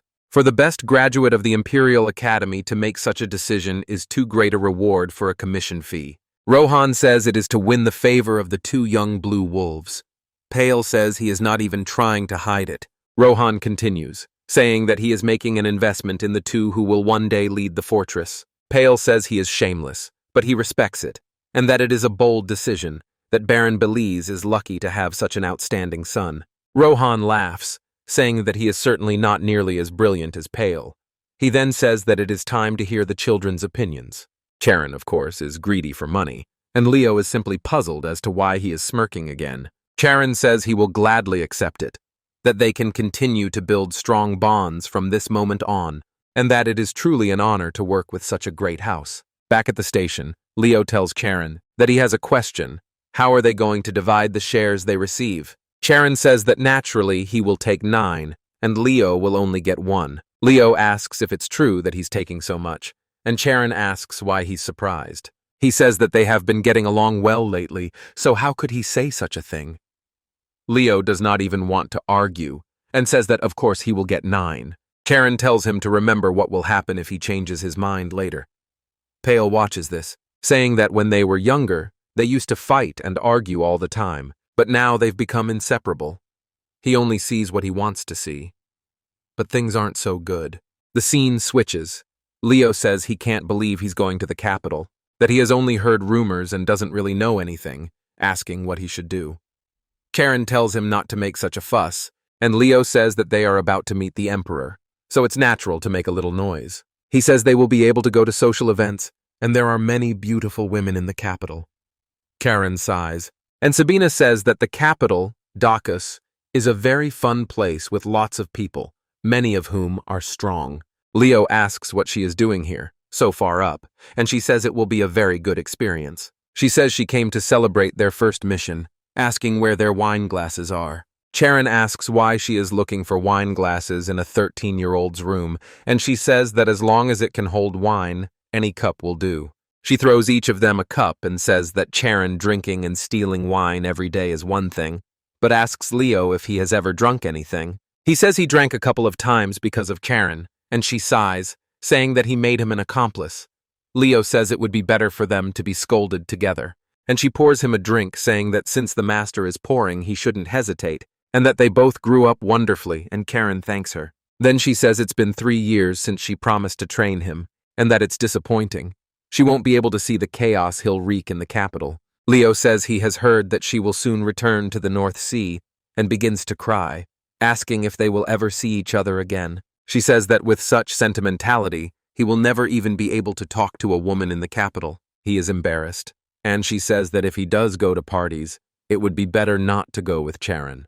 Leo asks why, and she says that given his looks, talent, and gift of gab, he must know what will happen. Leo realizes that his haircut really does make him lose his aura, and puts his hand on Charon's shoulder, saying that he will ruin his chances of getting married. Charon says it's not him, it's that awful haircut, and tells him to stop talking and just drink. Leo agrees, and as the night goes on, we see Halo drinking too. The whole family are alcoholics.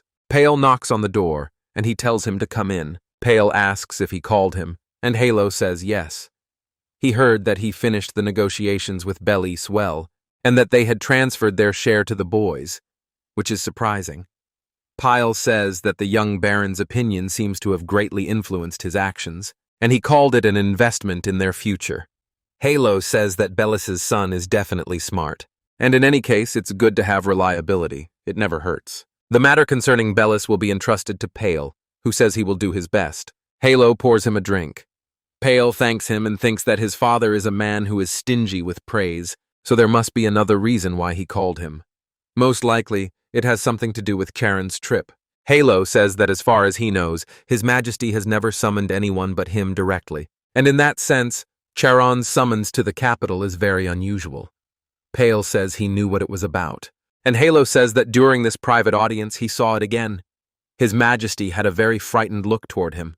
This stems from the fear that, since he overthrew the evil emperor, he could overthrow him too. And so he thinks that perhaps another influence played a role. Pale asks if he thinks it's politics, and Halo says yes. Pale says that, given the political situation in the capital, where powerful houses are rallying together, couldn't he have simply refused His Majesty's request? But for some reason did not do so. Halo says that is correct. Pale asks if he is allowed to know why. Halo laughs, saying he wants to know the measure of Charon's vessel. This catches Pale off guard. And Halo says that he was chosen by his ancestors' blade, and whether he likes it or not, he is destined to stand at the center of their family. Not only that, but as a member of Reston, he will inevitably face tests from outside forces, and he will continue to face countless threats. That is why he did not refuse the request. If he is to shoulder the future of their house, he must be able to withstand it. He asks Pale if he is worried, and drinks his glass. Pale begins to drink in one gulp, so hard that he starts coughing. Halo laughs a little, and then he hears his son. Pale says he wants to be honest. He really trusts his son. Halo stares at him intently, smiling, looking proud of his descendants. He says that this is definitely a good answer. The scene shifts to the languid night streets of their fortress. The next day, Sabina has prepared a horse for them. Xeris asks if she really isn't going to say goodbye to the young gentleman. She says it's okay, since she drank with them and had a good time last night.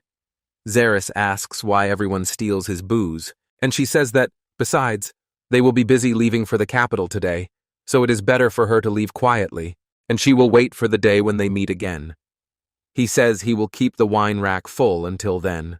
As she starts to leave, she stops and looks up at Charon's window where the boy bows to her. She smiles, saying she will see him next time. So she sailed back to the North Sea, which is like home to her. She tells Charon that he is always welcome to visit, and she will be waiting with good wine. The main character says with surprise that she left, leaving only a letter. Now that she is gone, even his uncles may begin to take action. One of his uncles immediately approaches him and says that his aunt has also left. Charon says, "Speak of the devil and he shall appear." Thalis is right there. The scene changes abruptly. Heinrich asks if all the young gentlemen's luggage has been loaded. They answer yes, continuing to chatter about their clothes. Charon asks Xeris why they are making such a fuss about their departure. Xeris says that, of course, since the young gentlemen will meet His Majesty as representatives of the family, they need to present themselves in the best light. Charon agrees, but asks why Hans's squad is traveling with them. Xeris says it is for their own safety, and Hans adds that it is more likely because he is worried that Charon will cause trouble. Charon tells him to shut up, saying that with so many distractions around, it will be very annoying. Returning to the moment when Tails approached him, they greet each other. Tails asks if he is going to the capital, and Charon replies that he is, to which Tails says that he actually has a request for him. Charon asks what it is, and Tails says he hopes he won't behave in the capital the same way he did in the fortress. He understands quite well what he means, so he says nothing more. Charon says okay, noting that he is practically telling him outright that he was following him. Tails says that there are many enemies in the capital who want to tear their family apart, so if he gives them even the slightest reason, he will punish him personally. Charon thanks him for his words, saying he will live up to his expectations. Tails says that's good and that he must return safe and sound. Charon says okay and watches him leave, and then laughs, saying that he was going to punish him, and asks if he really thinks he can suppress him just because he is the first prince, and he will make that arrogant face contort with pain, telling him to just wait for the future. Back to the present, the preparations are complete. Charon tells Hans that if he keeps annoying him, he won't let it go. At that moment, the bald assistant runs up to them and apologizes for being late, and thanks Charon for giving him another chance. Charon says that the truth is that he is taking him to the capital only to throw him in prison, and advises him not to let his guard down.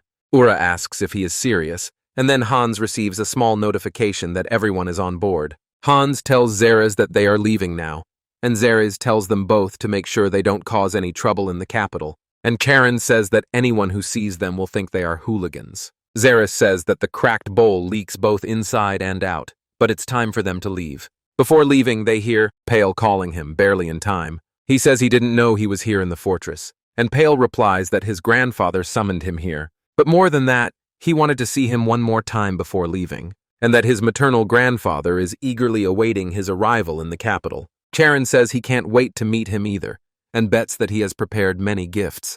Pale smiles, putting his hand on his son's shoulder, and asks him to return safely and not to cause too much trouble.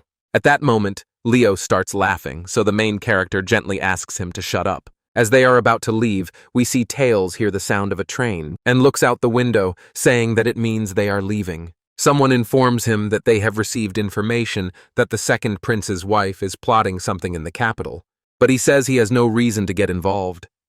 The train starts moving, and Charon says it's about time, asking Hans how long it will take to get to the capital. He says about 6 hours, and they will be passing through the autonomous territory of Tabi. Charon asks what that is, and Leo asks if it is that unusual city where commoners directly elect the mayor and where, unlike agriculture, trade and industry are more developed. Charon asks if it is the place where the most money circulates in the empire. Hans says that is exactly why money is equal to social class there, because they influence the empire with their enormous capital, but they are also often strictly controlled by the lords of other regions. Charon says he remembers being taught that sometimes serfs flee from the tyranny of evil lords and run to this territory, but Hans informs him that they are friendly with their fortress, sometimes even commissioning large-scale missions from their knights. Charon says that if the chance arises, he would like to visit them sometime. The train announcer announces that they will soon be entering the territory, and Charon says that maybe he will slip away after the schedule is completed. Leo says that he would also like to go, but then the main character starts to hear a sound, looks back and sees that his sword is reacting to something, and such a reaction means that danger is near. He wonders if Tails or Ringo sent someone to the entourage, but says that they couldn't possibly be that stupid, and realizes what it must mean. He orders Hans to contact the territory immediately. Hans asks why, but the protagonist replies that there is no time to explain, that the others must be warned to prepare for an attack. He begins to carry out the order, and Karen says that if the threat is from outside and not from within, it's interesting how they plan to attack a moving train. We see a fuse laid out on the ground, as they have placed a bunch of barrels of explosives along the railroad tracks. The man raises his hand, saying it's time. As they start to light it, we see a whole group. He tells them to hurry up and finish, as the train is approaching, and the fuse finally ignites. A spark flies toward the barrels. The leader of the saboteurs tells everyone to get ready for the explosion, and the train enters at full speed, and the explosion is so powerful that all the birds in the nearby forest scatter. Returning to Tabe territory, they discussed how the National Tax Service was really cracking down on them. One of the guys said it was because he had been caught laundering money, and as they begin to argue, both sides tell the mayor that he needs to speak up about it. The mayor, however, simply says that he should not have come here in the first place, and should have just retired after serving as finance minister, and he can't believe he agreed to take this job in the first place. He says he thought it was an attractive city where opportunities were open to everyone, regardless of status. In this place where commoners, merchants, and noble merchants fight every day, this city is just a complete mess. Then a man runs up, calling out to him, runs up and whispers in his ear. He tells him he can go. The other people at the table ask what was so urgent that it interrupted their meeting, wondering if it had anything to do with their tax investigation. He says it's nothing as pathetic as that. Lighting a match, they ask what he's talking about, wondering why he doesn't care about taxes, and then ask if maybe the audit has been cancelled. He says not exactly, but rather that he sent the tax inspectors to hell. 5 minutes ago, a train bound for the capital and departing from Reston exploded, and he heard that the Grand Duke's grandchildren were on board.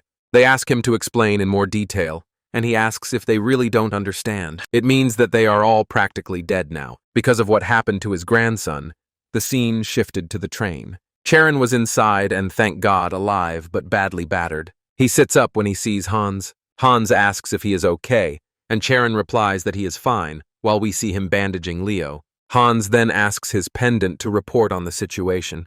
He is told that 11 people have been injured in total. 1 is seriously injured, and only 2 others are slightly injured, and the seriously injured person is Gale. Urha reports that there are 2 dead in their car, and Karen says that the situation is so bad that even Urha is reacting. Charon asks Hans if he knows where they are now, and Hans says that they are about 10 kilometers from Tabe territory.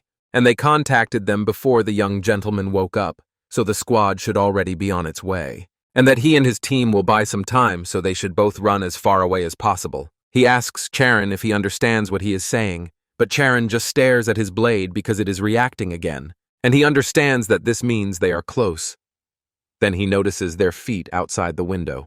He tells Hans he's sorry, but it won't be possible. Hans asks why not, and Charon says that these are the ones who destroyed the Emperor's precious railroad, and they have committed an act no different from treason, and there is no point in running away from such scum. Then he asks Leo if he can still fight, and Leo says he can. Charon instantly cuts off the legs of one of the guys, saying that there is only one way out. The other attackers see the guy fall to the ground, and the guy with the severed leg looks up at Charon, who is glaring at him fiercely. Then he sends him flying with his next attack, saying that they just need to get rid of all of them here. When he, Hans, and Leo get out of the train car, he says there are more of them than he thought. The rest of the knights now get off the train, and they all start a crazy game of staring contest, Wild West style. Hans says they're all at least 3-star level, and Charon says he can see that, and the guy in front is at least 6-star. The attacker tells him that he must drop his weapon and surrender, and Charon instantly realizes that his voice has been altered by magic. The man continues, saying that if he cooperates quietly, they will let the knights and servants go. Charon then informs them that their goal must be to capture him alive, and asks if he knows what that means. Hans says that he certainly does not think to do what he thought, and Charon says that of course he does, and lunges forward. He says that means they cannot kill him, and he can attack them without fear. Hans and Leo just look at him like he's crazy, and the attackers come towards him. The guy was no slouch either, and was also preparing to meet them. Charon defeats one of them in the blink of an eye, and the rest begin to advance, but the knights also rush into battle. While everyone is fighting their opponents, leaving limbs and sparks from metal on the ground, Charon continued to kill several opponents at once with a single blow, and shouts at them with his vicious azure aura not to attack one by one. Let them come in groups. But he sees that the killers are a little hesitant, and asks if he should go instead of them. The killers begin to say that this was not in the terms, and the leader orders these cowardly dogs to step aside, as he will personally deal with it. Charon says that it's high time he intervened. He will destroy the leader, but Hans runs out in front of him, catching him off guard. Hans tells him that this is a dangerous opponent, and that he needs to retreat, but the killers tell Hans that he is rushing to his death, and Hans replies that they will have to wait and see if that is the case. Hans jumps into the air, and the assassin prepares his blade. When they begin to clash, sparks fly. The assassin suddenly realizes something and understands that he must do something, and instantly deflects the blade, causing Hans to hit the floor. Hans also begins to understand what is happening, since the killer instantly parried his attack. He easily dodged it. He says that judging by his movements, he now understands that this 6-star is a knight of the Sultanate of Pajar in the Empire named Shi and Hakeim. The Empire and the Sultanate are bound by a non-aggression pact, but why Karon? The Sultanate and the House of the Grand Duke have no quarrels. What could be the reason? He will have to find out directly after all. The tide of battle has now turned in their favor. As the young lords are defending so well, Hakeim launches an attack, forcing Hans to retreat, and asks if he really has time to be distracted. He notices that there are Blue Wolf Knights nearby.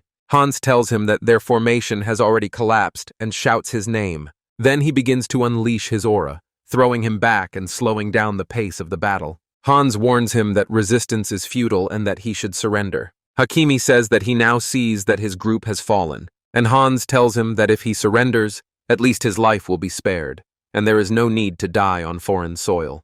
Hakeim tells him that he has no intention of persuading those who refuse to understand, so he will only fulfill his mission. His eyes instantly turn black and red, and Hans says it's because of burst blood vessels. As his aura begins to take on a different hue, Hans says that this is called a reverse mana flow, which means he has no intention of returning alive.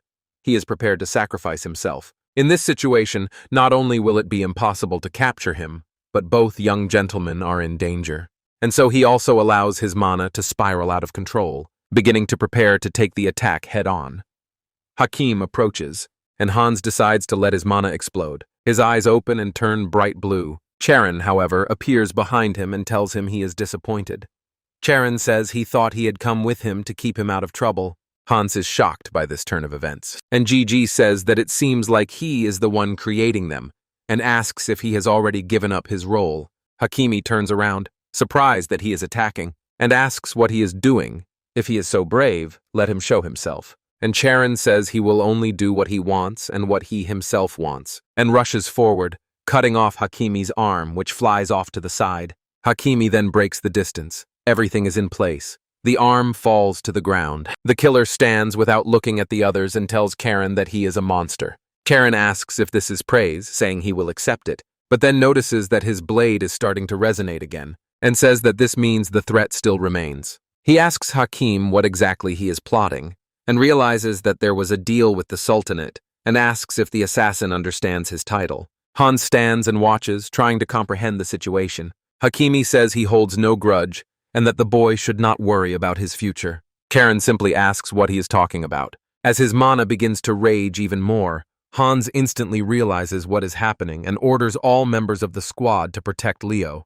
Leo just sits there staring, looking completely confused, and everyone rushes to protect him as quickly as possible. Hans does the same to Cain, suddenly jumping on him and forcing him to fall to the floor. Meanwhile, energy continues to gather and be released in the killer's body. The main character asks Hans what he is doing, and Hans tells him that it's a self-destruction spell, and apologizes to the main character, because he didn't understand it right away due to his incompetence. As the mana continues to swirl furiously, we see Hakeim's body begin to disintegrate, and Hans tells the main character that he must survive, followed by a powerful explosion that completely eclipses the previous one, and Hans covers Cain with his body. Then Cain hears a voice in his head calling him a fool, and saying that since he allowed them to taste the fresh blood of the knights after so long, they will do their part. If he doesn't want his eyeballs to burst, he needs to close them tightly. Finally, he comes to his senses and starts to wake Hans up. He asks how long he's going to lie there and kicks him. Hans says he rushed to defend him, asking where the respect is, and Cain says he never asked him to save him. Then he hears the voice again, saying that if it weren't for them, it wouldn't have ended this way. Then he says that now that he thinks about it, it's interesting where that came from, and looks at his blade, and the voice continues, saying that he would probably have turned into nothing more than scraps of flesh, and he should be grateful. Cain ignores him, and Guillotine continues, asking if he is even listening. Caron is simply surprised that a sword can talk and says that it talks too much. The thing is, he didn't know it was an ego sword, and we see an example of how much bigger the second explosion was than the first. The soldiers begin to help each other out of the rubble, while Cain is still fixated on the ego sword and says he heard that mad blacksmiths forge blades from souls that can talk to you. Guillotine says that if he compares it to a demonic sword again, he will cut off his head. Cain says that if he cut off his head for such a trifle, why did he save him in the first place? Guillotine calls him pathetic, saying that if they hadn't used their magical power to save him from the explosion just now, they would have already cut off his head. Another carriage approaches, and Hans wonders if they are new enemies, but Cain says definitely not. Guillotine says that all the accumulated magic has been depleted, and they are exhausted. Cain asks if the only way for them to absorb magical power is to cut down enemies, and Guillotine says that if he wanted to, he could also absorb magic from his blood. The knight introduces himself as the captain of the Tab territory's mercenary corps, named Heir. Cain says that if he craves his master's blood, then he is indeed a demonic sword. Hans introduces himself, and Guillotine says he doesn't want to return to his sheath. He won't be able to talk to him anymore. Cain says that's perfect because he needs to stop talking. He then sheathes it while Hans introduces Cain to Heir. Heir says that the Tebe territory feels responsible for dragging him into such an unfortunate event. By order of the mayor, they are here to safely escort the members of the Grand Duchy. Cain says he understands, and in that case they have many wounded, so they are counting on him. The scene changes. As they get into the carriage, we see Cain sitting in the back, covered in blood. Hans says he wants to make sure that he doesn't think they should just return to the fortress. The guards and knights are still investigating the scene, but who knows what the results will be and when, and it is too early to assume that the danger has passed. Cain says that everything is fine. They already contacted Xeris before leaving, and Xeris should be on his way soon, and that Hans's problem is that he thinks too much. The Imperial Guard from the capital was also supposed to advance, so there's no need to worry. More importantly, the man who blew himself up wants to know if Hans knew him. Hans tells him that it was a 6-star knight of the Sultanate of Pajar named Hakeim. Karon says that the Sultanate of Pajar is a neighboring state beyond the Desert of Silence in the Eastern Empire, and he wonders if the non-aggression pact has been shaken, saying that things are getting more and more complicated. Hans says that it is true that relations between the Empire and the Sultanate of Pajar have deteriorated, but this is not the kind of trick they usually pull. Charon says that the very fact that this has happened is sufficient grounds for war and asks Leo if he agrees. Leo says he agrees, but the truth is, he wasn't really listening, and we see his hand shaking as he clenches the blood-soaked uniform.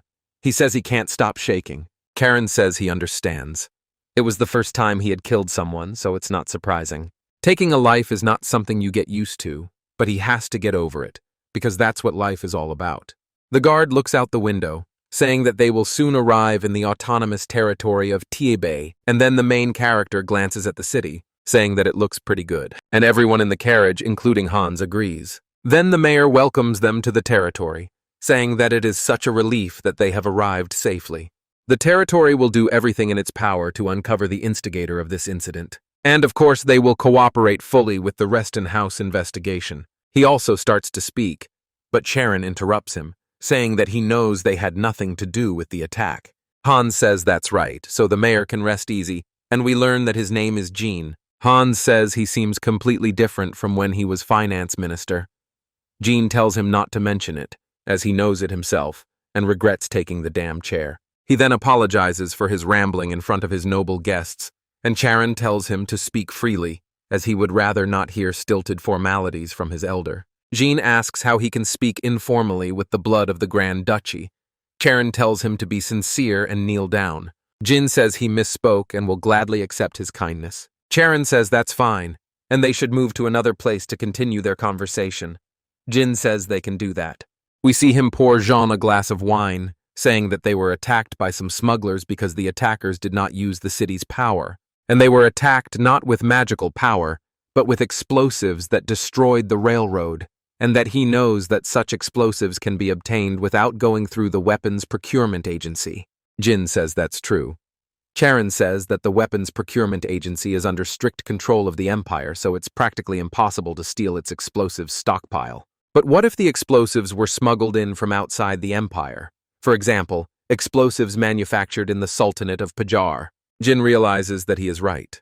Only the Empire and the Sultanate of Pajar are capable of producing high-grade explosives. Charon says that if any Tabe merchants are involved in such smuggling, it will put him in a very difficult position. Jin is surprised that his reasoning is so sharp and says that the probability of this is high. Charon says that if he didn't agree, he could be branded an accomplice. And with the idiots who run the smuggling rings, it's too easy to become a scapegoat. He tells Jean to remember one thing. Jean asks what that is. Then Karon tells him that this incident has damaged both the fortress and its knights. Jin realizes that he is cornered and says that if he doesn't cooperate, he's finished, because Reston will repay his debts 10-fold and his grievances 100-fold. For now, he wants to change the subject and asks Charon how his father is.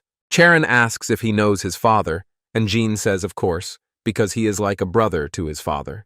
Charon says that his sudden theatricality confirms that he is indeed a politician. Jin sweats nervously, but says that performance is the most important thing for people. Then Jin's assistant bursts in, saying that they have finally received a call from the capital, and Jin says it's time for the Imperial Guard to move in. The man tells him that it's not just the Imperial Guard, but the Commissioner of the National Tax Service himself has left, leading the 1st Special Division. Jin begins to worry because this is the man they call the Demon King. His name is Commissioner Gale Periton. He is from the National Tax Service, and Jin asks if Gale is really going that far alone. He asks Charon if he knew about this too, and Charon says yes, because his grandfather adores him. He will do everything he can to save his grandson. The scene switches. Somewhere in the autonomous territory of Tiebe, people have come out into the city, and after a while began to look around and notice something. They saw a bunch of armed soldiers going inside, and behind them all was none other than Gale himself. The people in the alley noticed them passing by. They were wearing masks and confirmed that they did not think he would arrive so quickly. That's because it concerns a member of his family, after all. Returning to the mayor's office, people ask why there is a sudden tax audit, and why it had to start tonight. He couldn't possibly expect them to pass the audit without any preparation. Even if he's a puppet mayor, he should have at least bought them some time. and they can't deal with the 1st Special Division, damn it. Jean says that these bastards are acting like this even after all the leniency he gave them, wondering if they really don't understand the seriousness of the situation. Charon suddenly entered the room with the team and told them all that the mayor was right. Not only did they destroy the railroad tracks, which are the property of the emperor, but the Duke of Reston's grandchildren and the staff from the fortress were attacked, and this was done with explosives that are believed to have been smuggled in through the Merchants Guild. He was pleased with his oratory skills, because surely now everyone understands what is happening. The merchants understand that they will be inspected, and one of them says that he tried to say that they should have had time to prepare. Charon asks the speaker's name, and he replies that his name is Viscount Humor from the Humor Trade Guild. Charon says he understands, and will be sure to pass his name on to his grandfather, the commissioner of the National Tax Service. They ask him to reconsider. Then the door swings open, and the 1st Special Department enters with its head, who is introduced as befits such a person. Everyone is surprised to see Gale, and Gale says that from now on, they will begin a tax audit of the trade guilds. The tax service has received a tip about the circumstances of illegal accumulation of wealth through smuggling and tax evasion. His Majesty the Emperor has ordered a thorough investigation. Caron says that he is indeed someone who looks better in a military uniform than in a civil servant's uniform. Leo asks Hans if the 1st Department is really that scary, and Hans says that the 1st Department is the department that deals with large merchant guilds and nobles, and since they deal with such high-ranking figures, they can mobilize the Imperial Guard. Leo says he thinks it's scary that you can be beaten up for not paying taxes. Gale then approaches, saying that 3 years have passed, and warmly asks Caron how he has been. Caron says yes, telling his grandfather that he is glad to see him. The scene changes to the street. His grandfather asks if he is sure he doesn't need treatment, and Charon says he's fine. Gale asks if he has anyone in mind, and Charon says no. Gale says it's definitely not a family matter. Charon says his uncles would never have left any clues. On the other hand, those who planned this left clues for everyone to see, as if they wanted them to conclude it was the work of the Sultanate of Pajar, and they have no intention of hiding their identity. Unexpectedly, Gale strokes his grandson's head, saying that he surely wants to find the culprits and punish them himself, but as his grandfather, he is against it. It's not that he doesn't know about his talents, but the world is vast and full of powerful people. Besides, there are still threats directed at him here, so they should just sit quietly and go to the capital tomorrow morning. His Majesty the Emperor has ordered it. The adults will take care of it. Caron says, of course, laughing, and says he will stay right here. His face shows no resistance. His grandfather, however, sees that he has no intention of keeping this promise, because Charon releases an aura from his eyes and laughs. He just said it so as not to upset his grandfather. At the residence of the merchant named Oh Hyun, they hurriedly leave, loading everything into the carriage. Oh Hyun runs out, asking why they haven't left yet, wondering what they are doing. They say that everything is ready now, and his wife asks if he really isn't going with them. He tells her not to worry, as he will follow them soon, and when they leave, they tell him to follow quickly. He says he had to evacuate them first. Now it was noticeable that someone was watching from the roof of the building. The spy says on the walkie-talkie that they are being followed, and he is told that there must be no mistakes, so he should continue surveillance. Meanwhile, Charon is cleaning the guillotine. Suddenly, Xeris walks in and says, just think, he's polishing his sword in the middle of the night. He wants to know if he is planning to cause trouble again.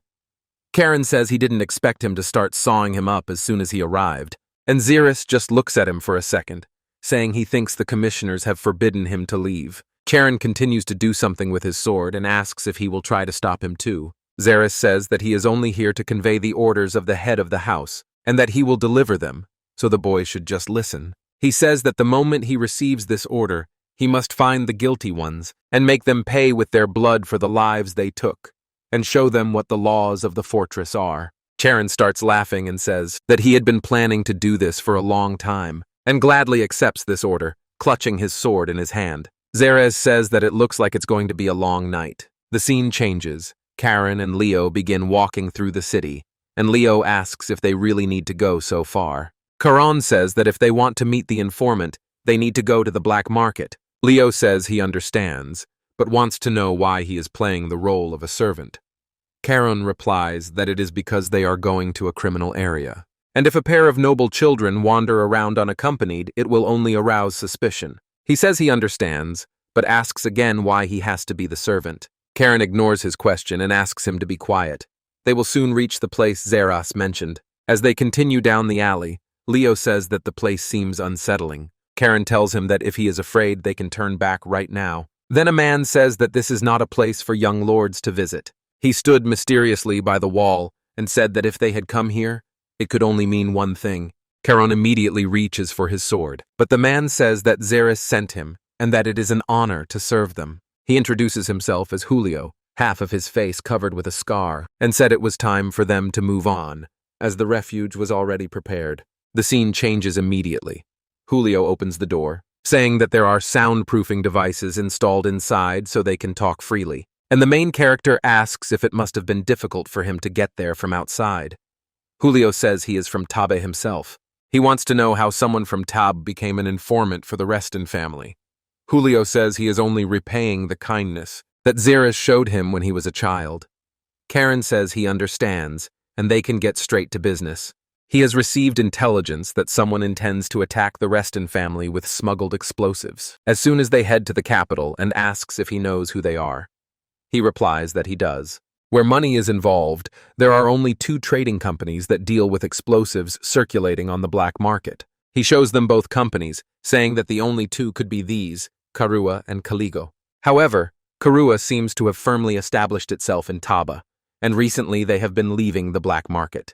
Then Karon asks, "What about Kaligo?" Julio says it's a company made up of former slaves, and they'll take on any job as long as they get paid. He also learned earlier today that the members of Kaligo have left the city. Karon says that if it was earlier today, and Leo finishes his thought, that's about the time they were attacked. Karon says that makes them very suspicious. A group of former slaves will do anything for money. There is also Karua, who is leaving the black market. Leo tells them they don't have enough time to investigate both and wonders where they should go. Karon tells them that the answer is obvious.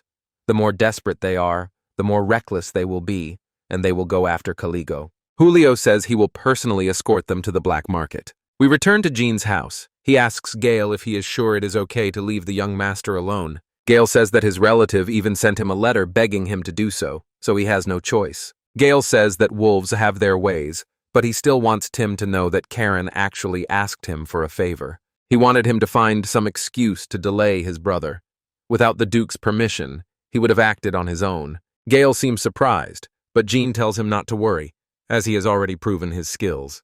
Gale reminds him that Karon is only 13, and Jean replies that age is just a number for a genius. This guy should be put in prison. Gale says that this is Tabe, after all, a place where danger can strike at any moment, and some companies here have even bribed capital politicians to expand their power, and that he knows that many powerful houses here are wary of the Reston house, and Tab is full of those who will do anything to win the favor of these houses, because that's what this city is really like. This is what worries him, and this is why His Majesty intervened here, to prevent the Empire from being ruled solely for the benefit of such people. Jean says he thought he would be able to enjoy his later years in peace, but it seems that will not be the case. Gale says that for now they just need to wait until Karon safely completes his investigation. Jean says there is one more thing he should know. Sir Mason is here in Taba. Gale asks if he means the unbreakable shield, Mason, the 8-star knight. If that's true, it's bad for them. We return to Julio. He says they have arrived. And Karon, standing in his cloak like everyone else, asks if this is the only entrance. Julio says yes, and Karon remarks that in that case, in an emergency, they could simply seal it from the inside, which is rather creepy. He pulls on the book, activating a hidden lever, and Karon says that this is certainly suitable for the black market, and Julio says it's time to go down. When they finally do, Leo gets the feeling that it won't be easy for them to get inside as 2 guards come out to block their way. They say they haven't seen each other in a long time and ask Julio what he's doing there. Julio says he brought guests. They say they know he only works with big clients, but unfortunately the chairman has ordered them not to accept clients today, so they will have to turn back.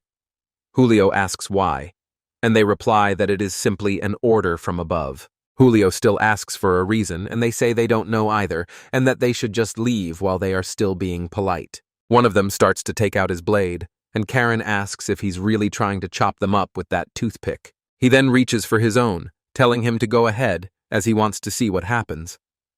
Leo asks why he is pressuring him like this, but Karon continues, saying that if he's going to do it, he should hurry up and get his blade out. Then the main character commands him to take a back seat, and Leo wonders what that means. The guards reach for their blades, and Leo does too, because there was no backup plan from the start. The guard who drew his blade first says he has no choice, but the second one tells him to wait a second. Then Guillotine tells Caron that he'll say this just in case. He refuses the blood of bastards like them on his own behalf. Karon asks how he can talk when he hasn't even drawn his sword, and Guillotine replies that as long as he's touching the sheath, it's possible. Karon swings first, and the guard blocks the attack. Karon says that must be very convenient, and we see that the guy's sword has actually broken in half. Another guard asks what the hell he's doing, but then freezes for a moment, because Leo is charging straight at him. Julio says that's exactly what he expected. That's the kind of skill he expected from the young wolves of the Reston family. When Leo also disarms the guard, he tells Karon to warn him next time he pulls something like that. Karon says he looked like he enjoyed it. Julio says that's why Xerez made them roam the streets of Tabe at night. Karon, however, continues, saying that he should start this hostage situation. Julio calls him awesome again. The guards ask if he really thinks he can get away with it and return safely. Julio is simply surprised that the nobleman is taking hostages, and Karon says that he should worry about that. The guard's chest then lights up red, and the woman says that's enough. She asks if they could stop, as he is being too rough with her people. Karon asks if this means that President Caligo cares about his subordinates. She says of course, as these people were with her during the most difficult times, and that is why she cannot allow them to be torn apart by some overexcited young wolf. Leo says that it seems she knows who they are, but she invites them in. Aaron says it's a good offer, but there isn't exactly a foundation of trust between them, so her people will have to wait and stay as his hostages. He says he definitely has a passion for taking hostages, as the rumors say, and she will wait. She tells a guard named Cal to take good care of them. Cal says he will do as the president wishes. The scene changes. We return to Gale. He says that if Mason is here, it means one thing, and that he is here with one person. Jean says it is most likely. It will be the Emperor's bastard troublemaker, the sixth prince, Lavalios. Jean asks what he is so worried about. The old man just grunts in response. Gale says that His Majesty personally removed Mason from the Imperial Guard and assigned him to protect His Highness, the sixth prince, but he is someone whose actions are incredibly difficult to predict. Jin says that since he is a magician, he probably just came here because of the wide variety of goods that are distributed here. Gale says he is concerned about the possibility of him and Karon clashing with each other. Jin says that surely nothing will come of it, but Gale warns him that Karon is the type of person who will create problems even where there are none. The scene changes to our squad. When they enter the room, Karon stops and is very surprised. When he sees the guy in the golden mask sitting on the couch, he puts down his cup and asks if he is Karon. He says he knows him, which surprises the main character. He bows before him, saying he did not expect to meet him in such a place. But more importantly, the power he senses from the guard behind this man is something that belongs to a master who has reached the 8th star, just like Xerez and Sabina. There are only a handful of 8-star masters in the Empire, so who could he be? Leo notices this well, and Karon says that he is definitely not an ordinary master. And he says that he's definitely not President Caligo. The man replies, no, he just came to visit his sister. He says that if that's the case, it means he's the president's younger brother. He says that they are more like stepbrother and stepsister, but it's nice to meet him. Karon says that if they are stepbrother and stepsister, then he will try his luck, and launches an attack using one of the fortress techniques. Everyone is simply surprised that he did something so crazy, and the masked guy starts laughing. The guard exhales heavily. The chairman's brother tells Mason to watch, as he has become a hostage in the hands of the little warrior Karon. He says it's more exciting than he thought, and he knew coming to Tabe was a good idea. Lavilio then asks if he is going to threaten death or demand some kind of ransom, but Karon begins to ponder, saying that he has golden eyes and jet black hair, as well as an 8-star knight named Mason. This means that the one he is holding is the 6th prince. Lavalios asks if he wants to stage a coup in the Imperial Palace. Charon says that this guy is definitely not in his right mind, and his sister finally enters the room, saying that she can see he has changed the hostages while she was away. We see that she is actually an elf, and she wants him to explain what is going on. He says he exchanged him for a more valuable hostage and asks what she thinks. She says she doubts he is that valuable, but wonders why he has suddenly switched to formal speech. He says it is because she is an elf, so she must be older, but he also senses a huge flow of magical power from her, and a similar flow of magic from Lavalios too. So they are definitely both magicians, although she is much more skilled. She says that if he is here looking for the source of the explosives used in the attack on their train, it wasn't them. So he can put down his sword and they can talk normally. He asks why he should believe this and agrees, and she says that if she were the one who attacked their family, she wouldn't have been so careless from the start to leave any clues behind. Her eyes flash purple. When she begins to demonstrate her magical prowess, Karon says that with such power, she is at least a 7th circle mage, and even Leo is surprised. And she asks him if he is in the mood to talk to them calmly now, or if he still wants to try to continue on his way with the hostage. After a while, Lavalios and Mason take off their masks, and the leader of Caligo says that, as she said earlier, the explosives used in the attack on the Reston family were not supplied by them. They are dealing with explosives, but it is strictly for experimental purposes. Karon then asks if it was the Karua traders. She says that this is not the kind of job that cowards like the Karua would pull off. Karon then tells Lavalios to take his damn hand away, and Lavalios asks what's wrong with him getting a little closer, and from now on he can just call him Rio, like all his close friends do. Karon says, "What the hell are you talking about, close friends?" And Mason says that Karon should watch his language in the presence of the prince. Rio tells him not to be so stuffy, and Mason says he can't believe his brother's youngest grandson is such a hooligan. Karon wonders if he knows Gallow, but the woman says it's time to get back to the main topic, and she apologizes for the late introduction. She tells us that her name is Pina, president of Caligo, and that it is an honor for her to meet the 2 great-grandsons of the continent's greatest hero, Gallow. As she mentioned earlier, the explosives from the attack were not theirs, but she can tell them who was responsible on one condition. Karon says that's what she thought, and she wants to hear what the condition is. She says her condition is that they simply befriend Rio. Both guys were completely shocked. Either they didn't want to be friends with him, or the request was too strange. He says that associating with the Imperial family is a bit problematic, and it's obvious how people would perceive a friendship between the ducal family and the Imperial prince. They wouldn't see it as a pure friendship. Rio says, "So what? Children can be friends with each other if they want to, and besides, it is more beneficial for the Reston family." Karon asks how. He says, "Of course, because the Reston family will soon have to make their move, and this will be a good way to alert the Imperial family and the central nobles." Karon says he's not completely insane. Even if that's the case, he asks why he's going so far. Rio sighs, saying he is willing to do anything to annoy his father. His dream is to be a first-class disappointment, and he asks if Rio understands him. Karon thinks he's definitely not stupid, but he's also a certified madman. Pina then asks what he will do, as the nights in Tab are long, but they don't have much time today. He asks what she means. She says that the Imperial guards who arrived with Special Unit Number 1 have another objective.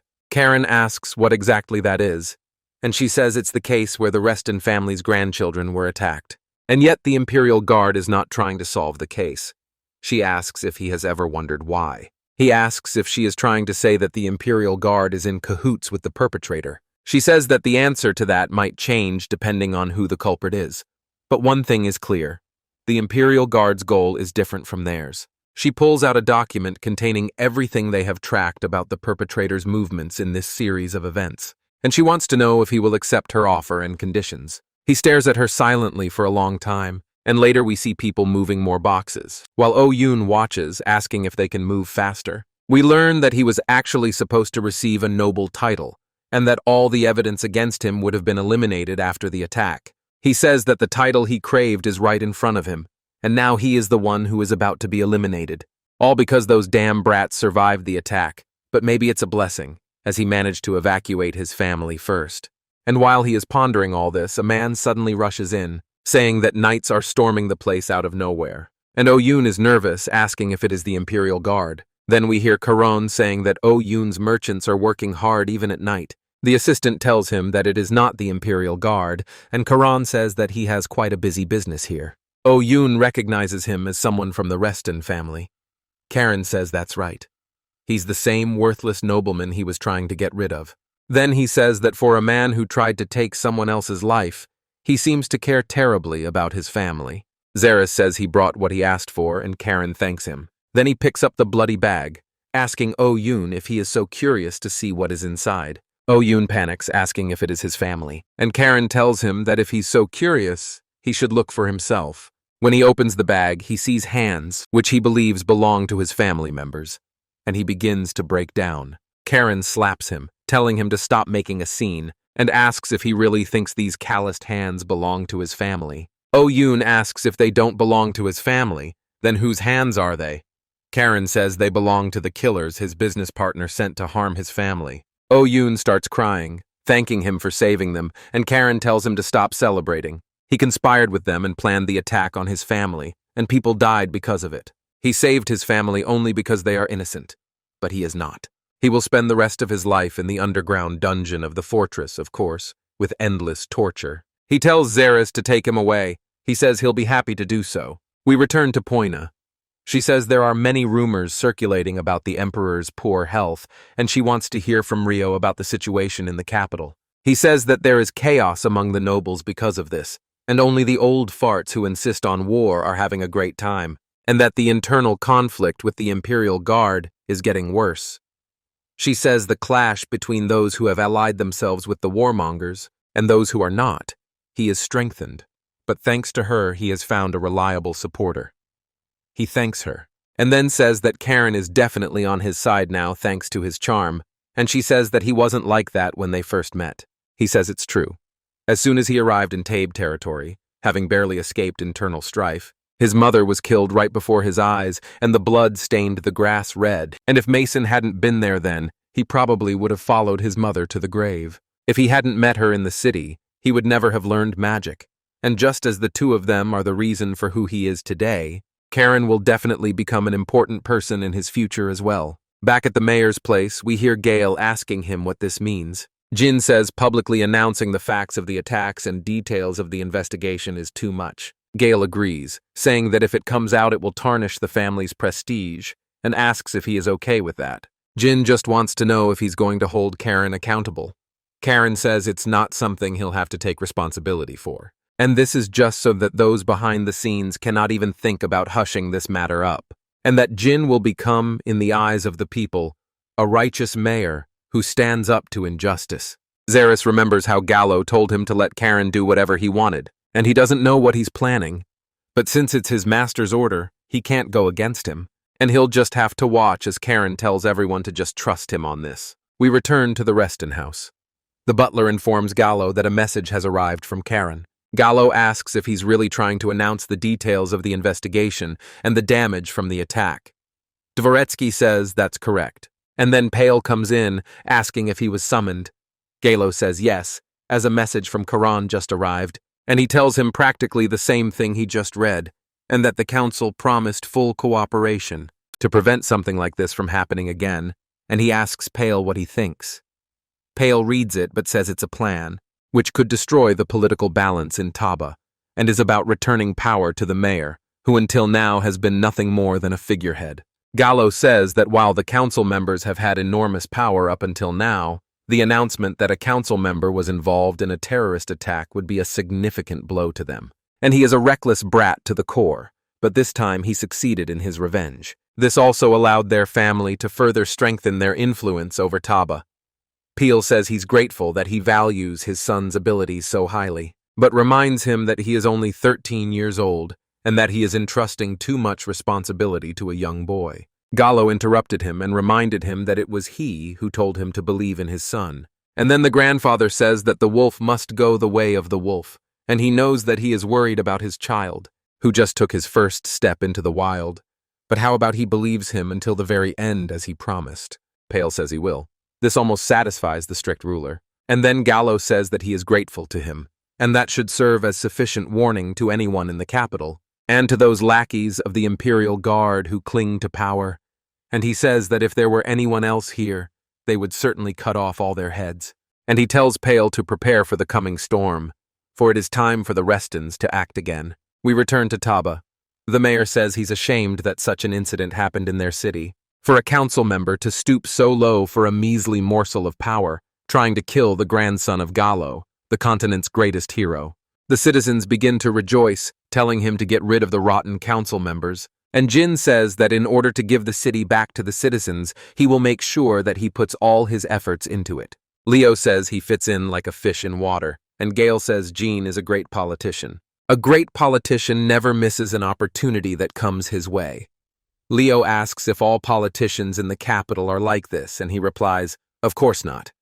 The reason Jin was able to reach such a high position is because he has the skills to back it up. Leo says the mayor is actually much more impressive than he looks. Gale, however, is simply surprised that a plan drawn up by a 13-year-old child was approved by the family patriarch, and that Gallow undoubtedly values his abilities highly. At this rate, he might even be included in the line of succession, but whether it's good or not, only time will tell. The crowd continued to cheer. Karon tells Gale he has a question and asks if he is okay. Gale asks why he wouldn't be, and Karon says he's been drawn into a case that affects the Reston family, and he heard from his mother that he did not like it when personal interests intersected with his official duties, and he was worried that he had forced him to violate his principles. Gale says that sometimes there has to come a time when you have to break your own principles, and besides, it's not like he actually broke any rules this time. His Majesty the Emperor also planned to keep the powers that be here in check, so he completely agreed with everything that happened. And one day, if something like his principles gets in the way of doing the right thing, he should not hesitate to step over them. And he's got some business to take care of before he goes back to the capital, so he's running now. As he leaves, Leo asks Karon what part of the mayor's speech everyone loves so much. Karon says it's simple. The mayor announced that he would destroy the established powers, and if the firmly established powers collapse because of this, and other people will get the opportunity. So of course they are happy. Leo says that even if he says so, he doesn't understand, and Karon tells him that it's because he grew up like a flower in a greenhouse. Leo says that's not something one should hear from the richest family in their line. That night at Jean's, Karon tells him it was a great speech, and that everyone has a lot of energy thanks to him. Jin says it's all thanks to him for giving him the right cause, and Karon says he's grateful he put it that way. Jin tells him that he is simply stating the facts and then wants to know about the knights. Karon says that additional troops have already been dispatched from the fortress, and Jin laughs, saying, as expected from the Duchy of Reston, they really are fast at everything. Leo asks if this is what they call playing politics. Jin says they still need to prepare for the capital tomorrow, but he's kept them too long. Karon says not at all. They also have something for him. He asks what it is, and Karon reaches into his suit and takes out a bag of money, saying that he will need a little here and there if he is going to do great things. As soon as he takes it out, Jin's eyes pop out of his head, and Karon tells him that it's just a small trifle prepared for profit, which they got from their magic stone mine in the territory of Bellis, and that it was their little secret. Leo, however, of course, never agreed to this. Later, we see them all ready to leave, and Xeris tells Karon that the carriage is almost fully loaded, and that the Imperial Guard will be responsible for escorting him to the capital. Karon says he doesn't like it, but Xeris tells him that the matter has been approved by the Patriarch. Leo says that if Hans is wounded, he wants to know if Xeris is going with him.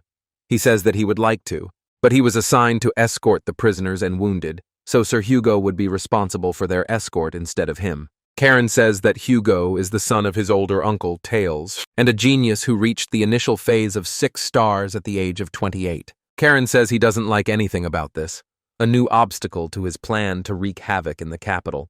And then a car pulls up. Someone in it shouts a very loud greeting to the heroes. They are in shock.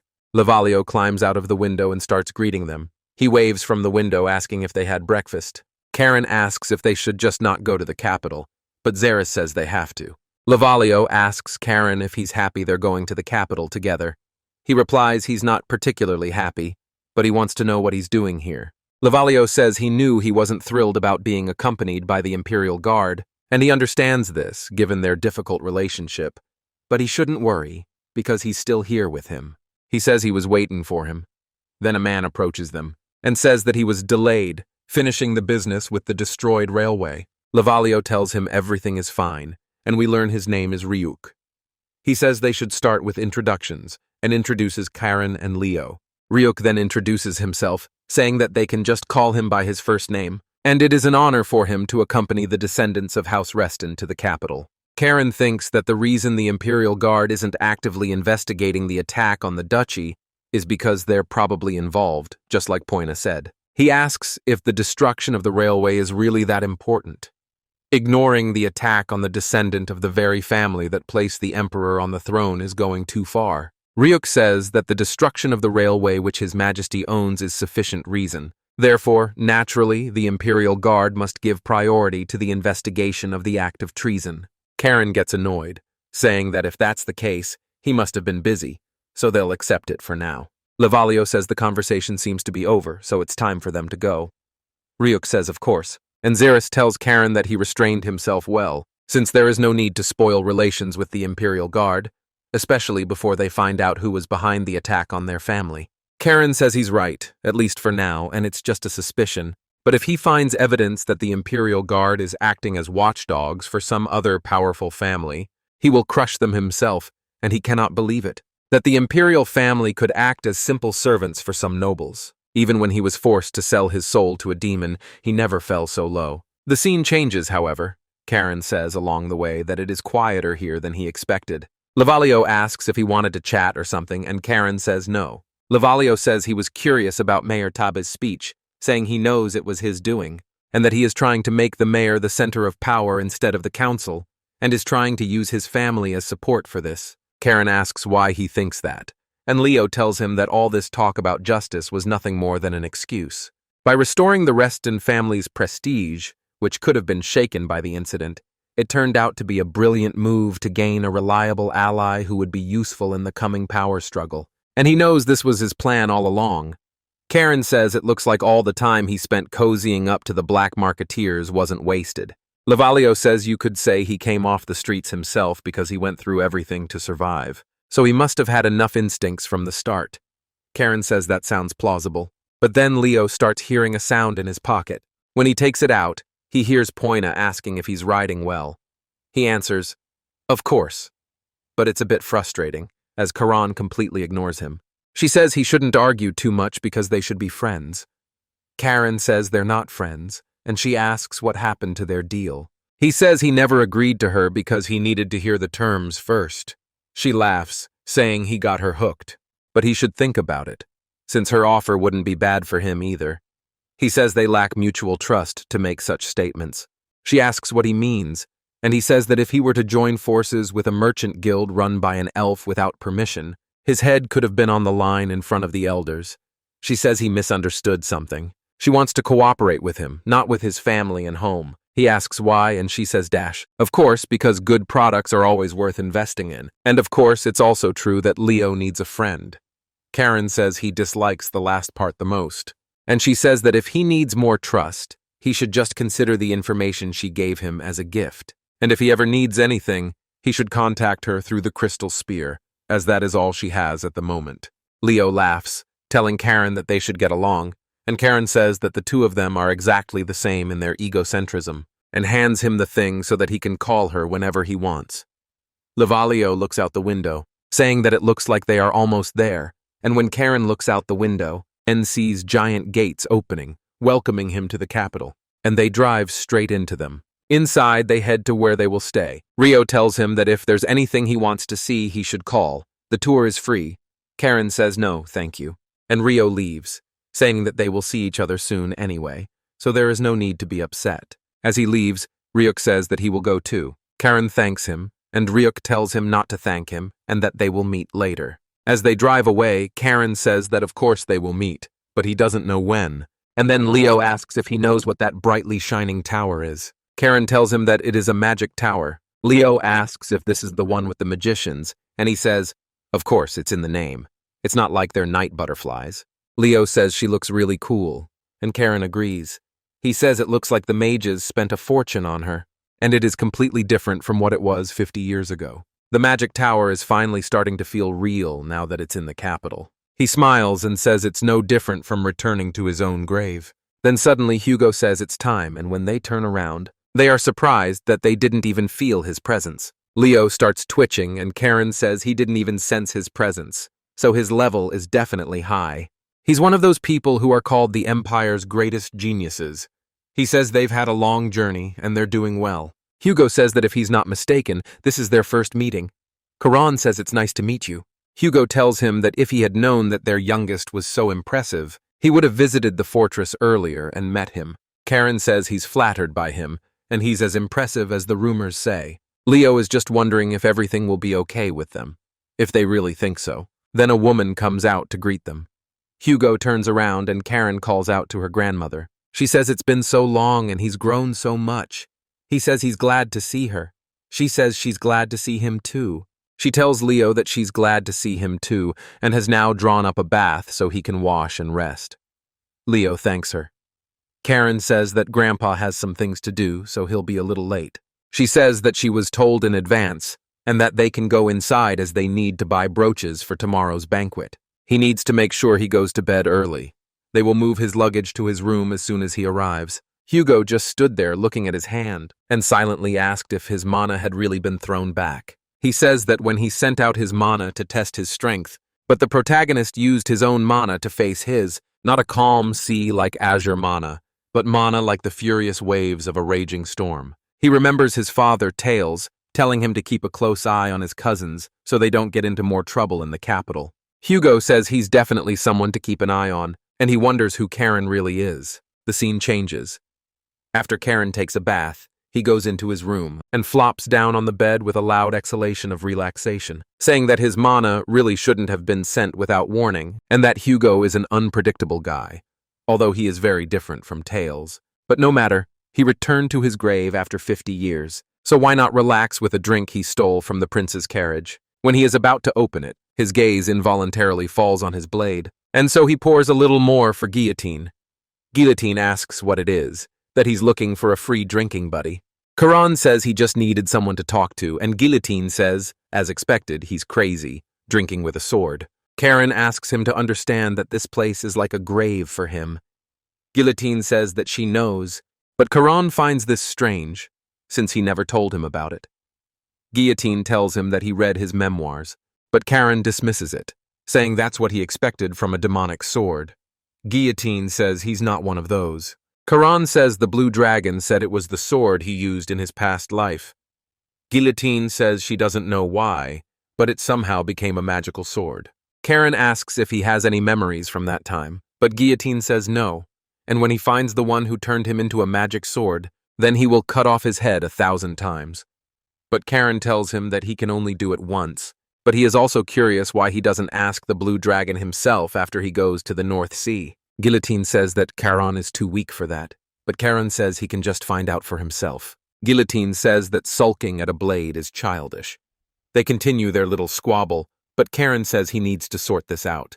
He will unravel the true meaning of his second life. This should have been impossible without the intervention of some great power. Guillotine then says he wants some more drink. Then he comes over and pours him some more. The scene changes to the next day. That morning, they took to the streets of the capital, all trying to sell their wares. Karon tells Leo that he's embarrassing him because he looks like a redneck when he's staring around. Leo asks what's wrong with that. But Hugo agrees, saying that as a member of the family, he needs to maintain his dignity and not look at the merchants.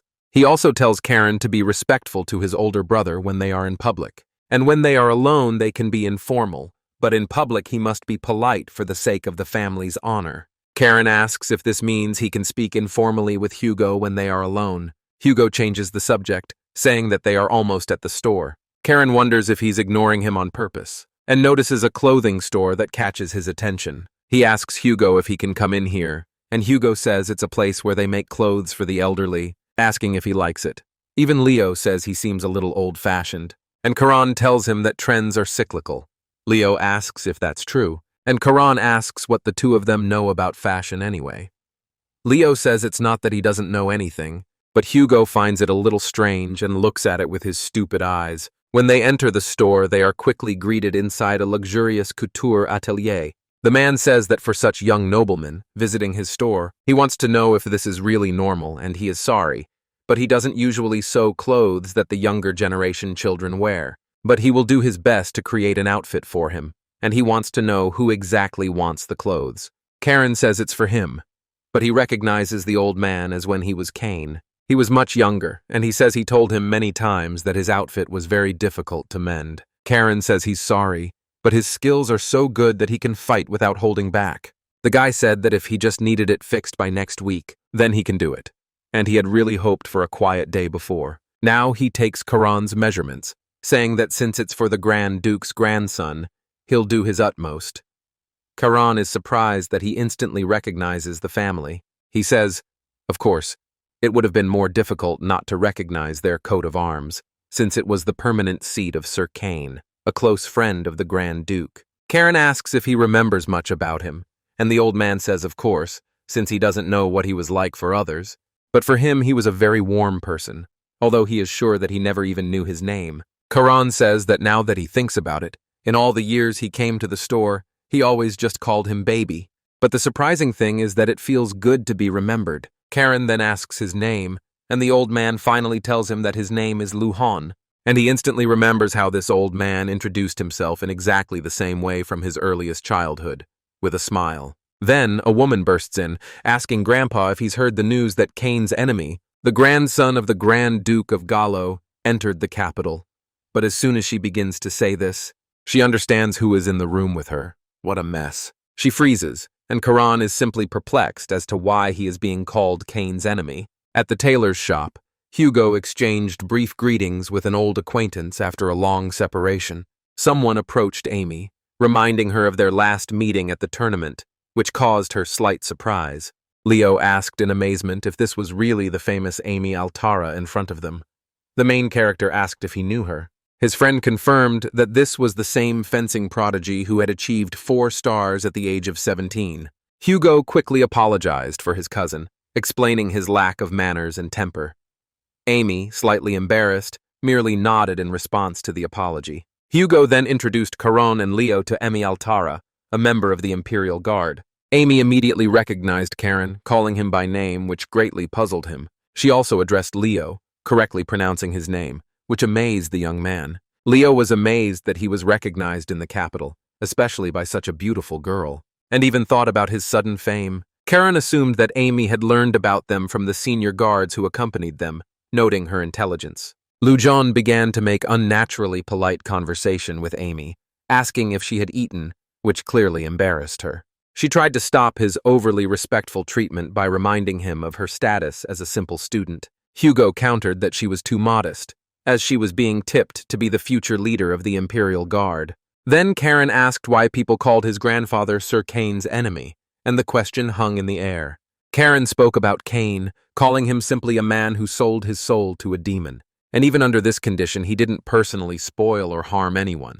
So what's the problem? Corona snapped at Hugo, asking if he realized he had just said those words out loud. The girl immediately became furious, and he asked, "How dare a guy say such a thing?"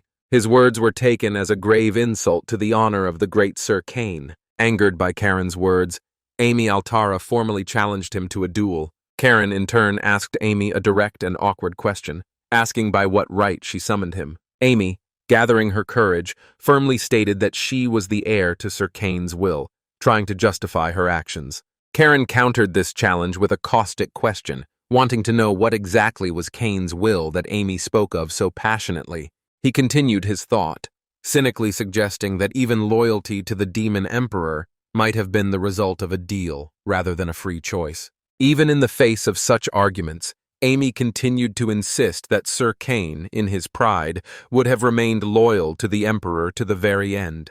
Karon merely mentally noted the old-fashioned nature of such a concept of pride, looking at the girl burning with righteous anger. Karon concluded that he was dealing with a man with whom it was impossible to reach an agreement, and Amy reproached him for being excessively hostile to the future knight. The girl protested heatedly, declaring that her challenge was not motivated by personal feelings, but by the defense of Sir Cain's honor. But suddenly, something happened in the girl's stomach. A sudden loud and strange sound alerted both boys. It was the girl's stomach growling. Quite unexpectedly, Karon offered his enraged opponent a good meal before the duel. Without giving Amy time to recover, he insistently demanded that she choose one of the meat options for the upcoming meal. Or suddenly he abruptly demanded that they leave immediately, and sorted things out in battle. Each one was stunned by the enormous mana suddenly felt in the air. Amy knew before that her rank with the guy was the same, 4 stars, but after feeling this power, she admitted that Karen's mana level was incomparable to that of an ordinary 4-star. Luhon, intervening in the situation, politely invited Amy to share a meal with Karen, making an assumption about her financial difficulties. He gently insisted that since fate had brought them together, they should enjoy a delicious meal together and put off sorting out their relationship. Hugo added that you need to eat regularly, to which Amy only reluctantly muttered in response. And the scene changed dramatically. Now they were all sitting at a table in an expensive setting and eating steaks. More precisely, they didn't eat yet, but watched as the girl greedily devoured pieces of meat. Embarrassed, the girl tried to explain her agreement to eat as a simple practicality, the need to fortify herself before the fight. The boy was surprised she could be embarrassed. Amy's tone suddenly became pointedly polite, but she quickly clarified that this should not be taken the wrong way, promising to return her share of the expenses. Karen dryly remarked that he could not accept serious promises on an empty stomach, continuing his line of behavior, and so the girl suggested sealing their agreement to duel and a shared meal with a handshake. She extended her hand to the guy. Karen's gaze fell on Amy's rough and calloused palms, which did not go unnoticed. He immediately recognized in these hands the proof of persistent and honest training without any tricks. Karen noted with a touch of irony to himself that if she didn't have such an old-fashioned character, she would be an ideal talent, and he took a deep breath and agreed to all the terms. Following this logic, Amy asked permission to order another additional dish for the table. The guy agreed, and Hugo just threw up his hands, allowing them to act as they pleased, noting their abrupt transitions from hostility to agreement. The ordering of a new dish was interrupted by the appearance of a new character, whose sudden attracted everyone's attention. The stranger looked into the room where Karen addressed the girl with a strange question, asking if she knew Professor Eurus if she was interested in Cain. Amy confirmed that she knows and respects him, and then the guy said that Eurus was his mentor in his youth, which aroused the girl's keen interest. The guy in green opened the door abruptly and told the servants that he would go inside alone. Karen, however, brought the conversation back to the practical side by asking about the time of the duel, and Amy liked his direct answer. When they finished eating, the stranger had already approached them when Amy declared that in a fight with him, Karen could be beaten half to death without any concessions. Suddenly, a stranger in green turned to Amy, saying that she looked pleased. A strange smile appeared on his face, and he reprimanded Amy, saying that she should have contacted her brother first when she came to town. And how dare she, instead of meeting them, sit down here to have lunch with some troublemakers? This was followed by criticism of Karon, whom the stranger called a slacker, with whom it is not worth communicating at all. He adjusted his bangs. Karon responded with a sarcasm, asking if the guy in front of him was ready to eat dirt with his mouth. The guy didn't pay attention and grabbed the girl by the shoulders. Amy said that he had already paid the interest for this month. Her interlocutor retorted that he was not interested in the money, but in her personally, hinting at the benefit of a good relationship with the creditor. The main character sharply condemned the intrusion during the meal. Hugo calmly remarked that politeness required introducing himself first. De Gaulle Keon asked with arrogant astonishment whether there was really anyone in the capital who did not know his name. He loudly introduced himself as a scion of the Keon Count's house, which immediately allowed those around him to identify his family. Karen dryly confirmed that he, of course, knew about this family, but he didn't know him. Karen gave a brief and unflattering characterization of the Keon family, calling them the capital's main moneylenders. De Gaulle, flattered, agreed that their name should be on everyone's lips, and boasted of his influence on the finances of the Marquis of Diaz's house. Karen cut him off abruptly, saying that he didn't know what he was talking about.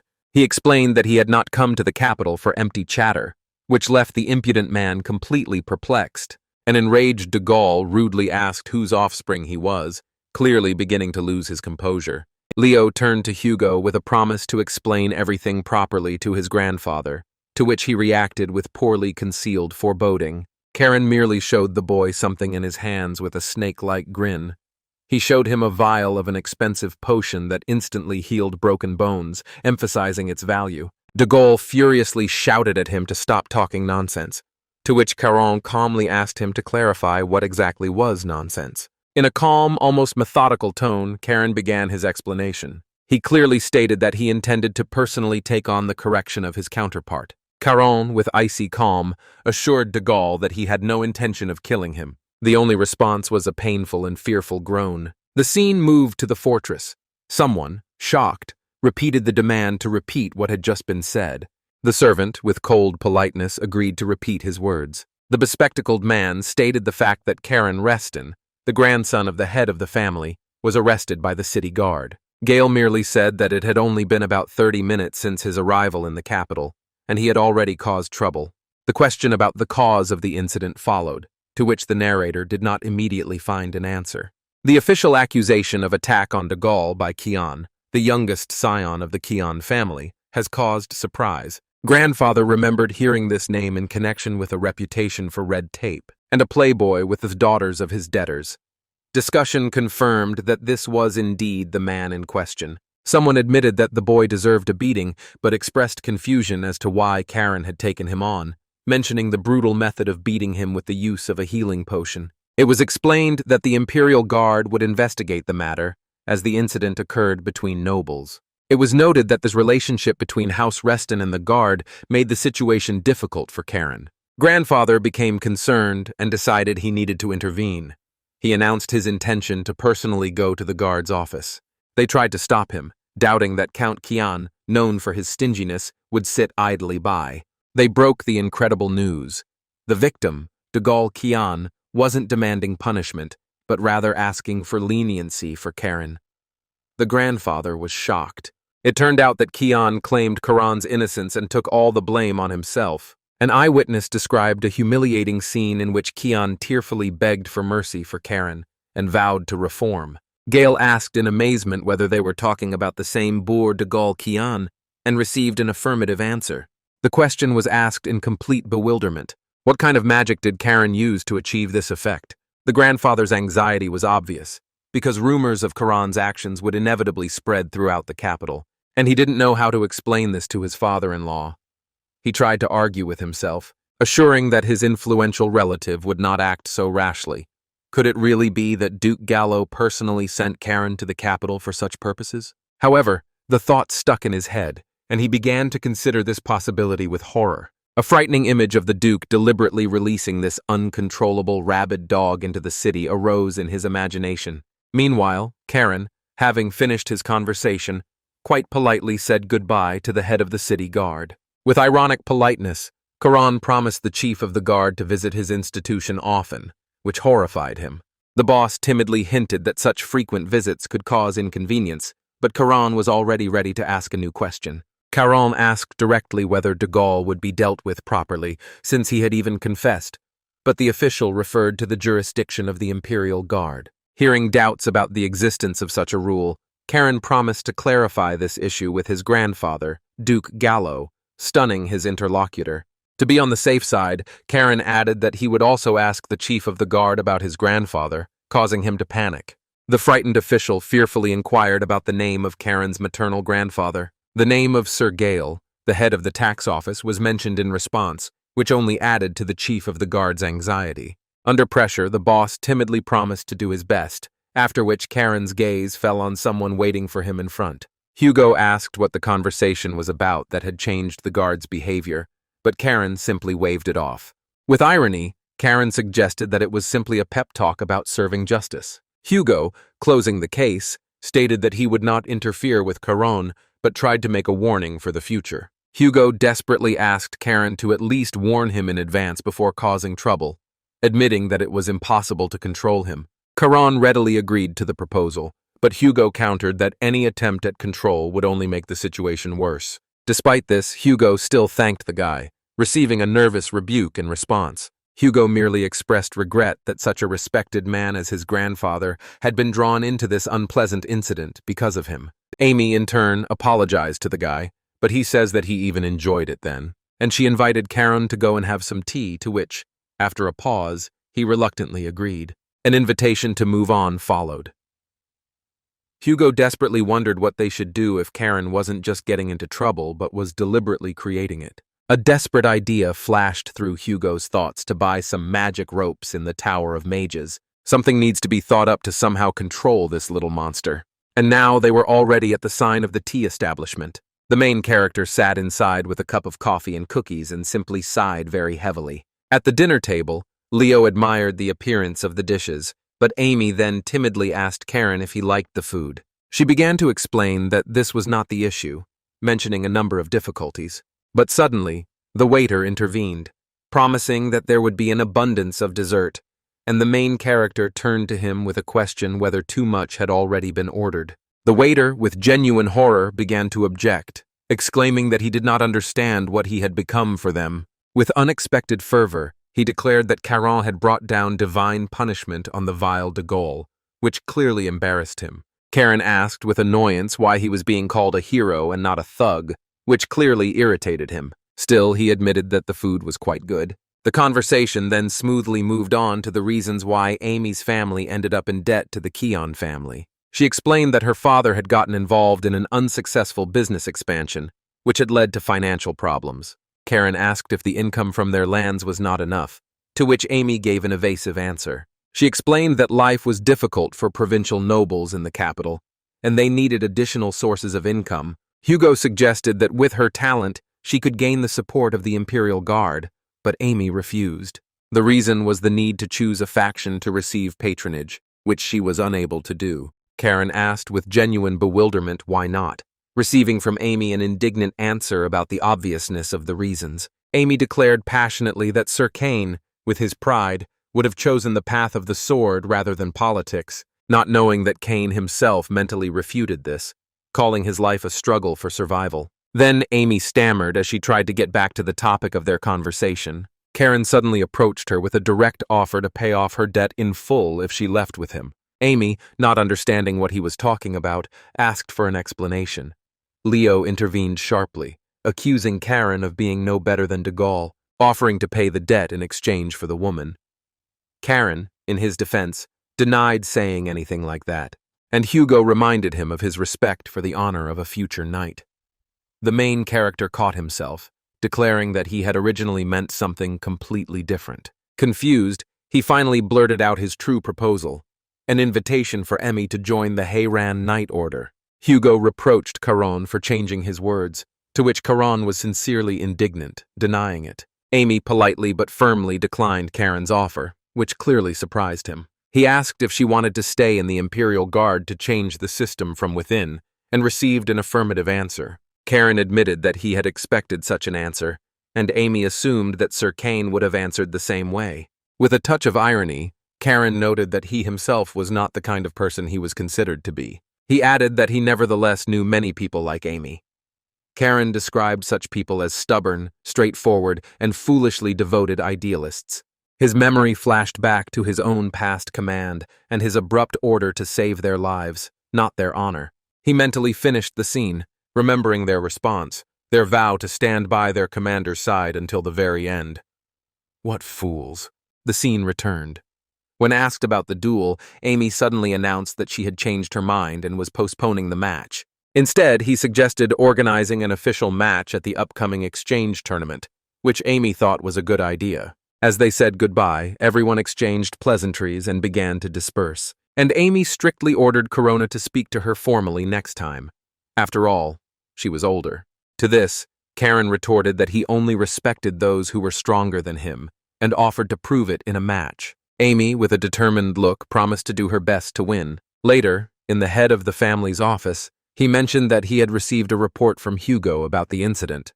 Zevras asked Karon directly what had come into his head to beat the Count's son, to which Caron calmly replied that he was simply punishing the scoundrel. He expressed mild surprise that Caron would allow himself to do such a thing even in Hugo's presence, to which Karon replied that they got along well. Although, thanks to the victim's plea for leniency, there were no immediate problems. The man pointed out that Karon was now in everyone's sight.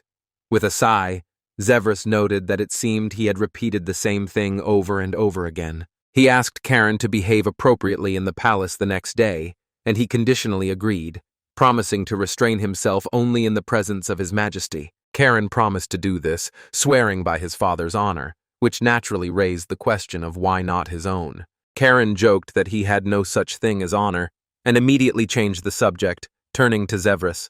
He said that he had offered to join the order to the apprentice of the guard, Amy Altara, and Zevris confirmed that he knew this promising girl. When asked about her answer, Karon stated that he received a polite refusal, expressing regret about the lost talent for the guard. Karon then got to the point of his visit, asking to be connected with the head of the family. After all, he has a couple of things to talk about personally with his grandfather, and he sat and waited until the ball was brought to his grandfather, and at that time he looked and looked at the sky. Later, before the head of the family, Karon confirmed his challenge, and he assumed that since the request was so formal, the matter was serious. The head of the family guessed that the conversation would be about the affairs of their home, and allowed Karon to continue. Karon outlined his request to organize an official match with the Imperial Guard, which raised the question of the purpose. He explained his desire to cross swords and test his strength in direct confrontation, given his historical rivalry with the guards. The head of the family shrewdly asked if this was the only and true reason. Having received an affirmative answer from Karon, the head of the family gave his preliminary consent. However, he immediately stipulated that this agreement had one important condition. The condition was complete abstinence from any incidents until the end of the royal banquet after the presentation to His Majesty. When asked if he understood, Karon gave a formal confirmation. The head of the family concluded by once again urging Karon to watch his behavior in the palace. Karon noted to himself that holding out in silence for one day was not such a big problem. He added that he had not planned to make a scene. Inwardly, Karon concluded that this place, the palace, was also his grave in a past life. The scene suddenly changed to a fortress. Zeus knocked on the door of the head of the family's office, introducing himself before entering. After being allowed to enter, he reported that the official letter summoning him to the Imperial Guard, as Karon had requested, had been sent. The head of the family asked for an answer, and Zeus reported that the guard accepted the challenge without hesitation. After some thought, the head of the family concluded that since the Duke's grandson had issued the challenge, the enemy would be thoroughly prepared. Zeus cautiously asked his master if he was worried about Karon, to which he replied that the boy simply reminded him of Cain. Zeus respectfully asked if his master meant Sir Cain. The head of the family confirmed, adding that if that man were alive, the Hedon sect would not have to compete with the guards. He developed the idea of unnecessary rivalry, and Zeus asked if his master missed his old friend. The head of the family sharply rejected this idea, starting to question why he could miss someone who ignored his pleas, which shocked Zeus. He declared with feeling that he would never miss that scoundrel. Zeus changed the subject, asking if his master knew a knight named Amy Altara, and received confirmation. She was a squire in the Imperial Guard. Zeus explained that Karon wanted to recruit Amy into the Hayrang order, which raised the question of why. He explained that her talent was too good for the guard, and her almost obsessive respect for Cain played a role.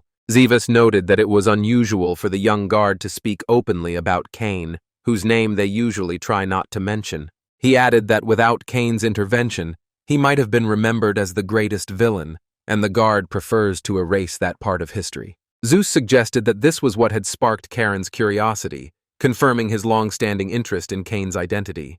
The head of the family asked if anything was known about Amy's family, and Zeus described them as modest provincial gentry. He added that, apart from changing his surname from Acte to Altura about 50 years ago, there was nothing remarkable, which surprised his master. He angrily asked what these same Actes meant. The scene changed abruptly. At the entrance to the palace, Karon and Leo were met by a crowd praising the heroes of the Duke's House of Reston, the victors over the traitors. Leo asked Karon if he was embarrassed by all the attention, to which he only asked, why? Karon explained that this applause was not intended for them personally, and advised them to ignore it. Leo asked Karon what all this meant and why such a performance was being staged. The protagonist explained that this was a palace-planned demonstration of the Reston family's support for the Imperial House. When Leo asked him to clarify who this message was for, Karon gave a direct answer. He said the spectacle was staged for nobles who wanted to control the emperor. Suddenly, something distracted them. Karon looked out the window and noted with irony that even a puppet should have at least a minimal political sense. At the main gate, they were officially greeted as the Duke's honored sons. Karon addressed Knight Ryuk by name, which flattered him. Ryuk informed them of the rule prohibiting weapons from being brought into the main palace. Karon readily agreed to this stipulation. He asked his brother Leo if he knew that their grandfather had once broken this very rule. When Leo asked when it was, Karon replied that it was 50 years ago, stunning everyone. And for a moment, everyone thought, 50 years ago. And then Leo, in a panic, tried to stop Karon, asking if he was crazy to bring this up now.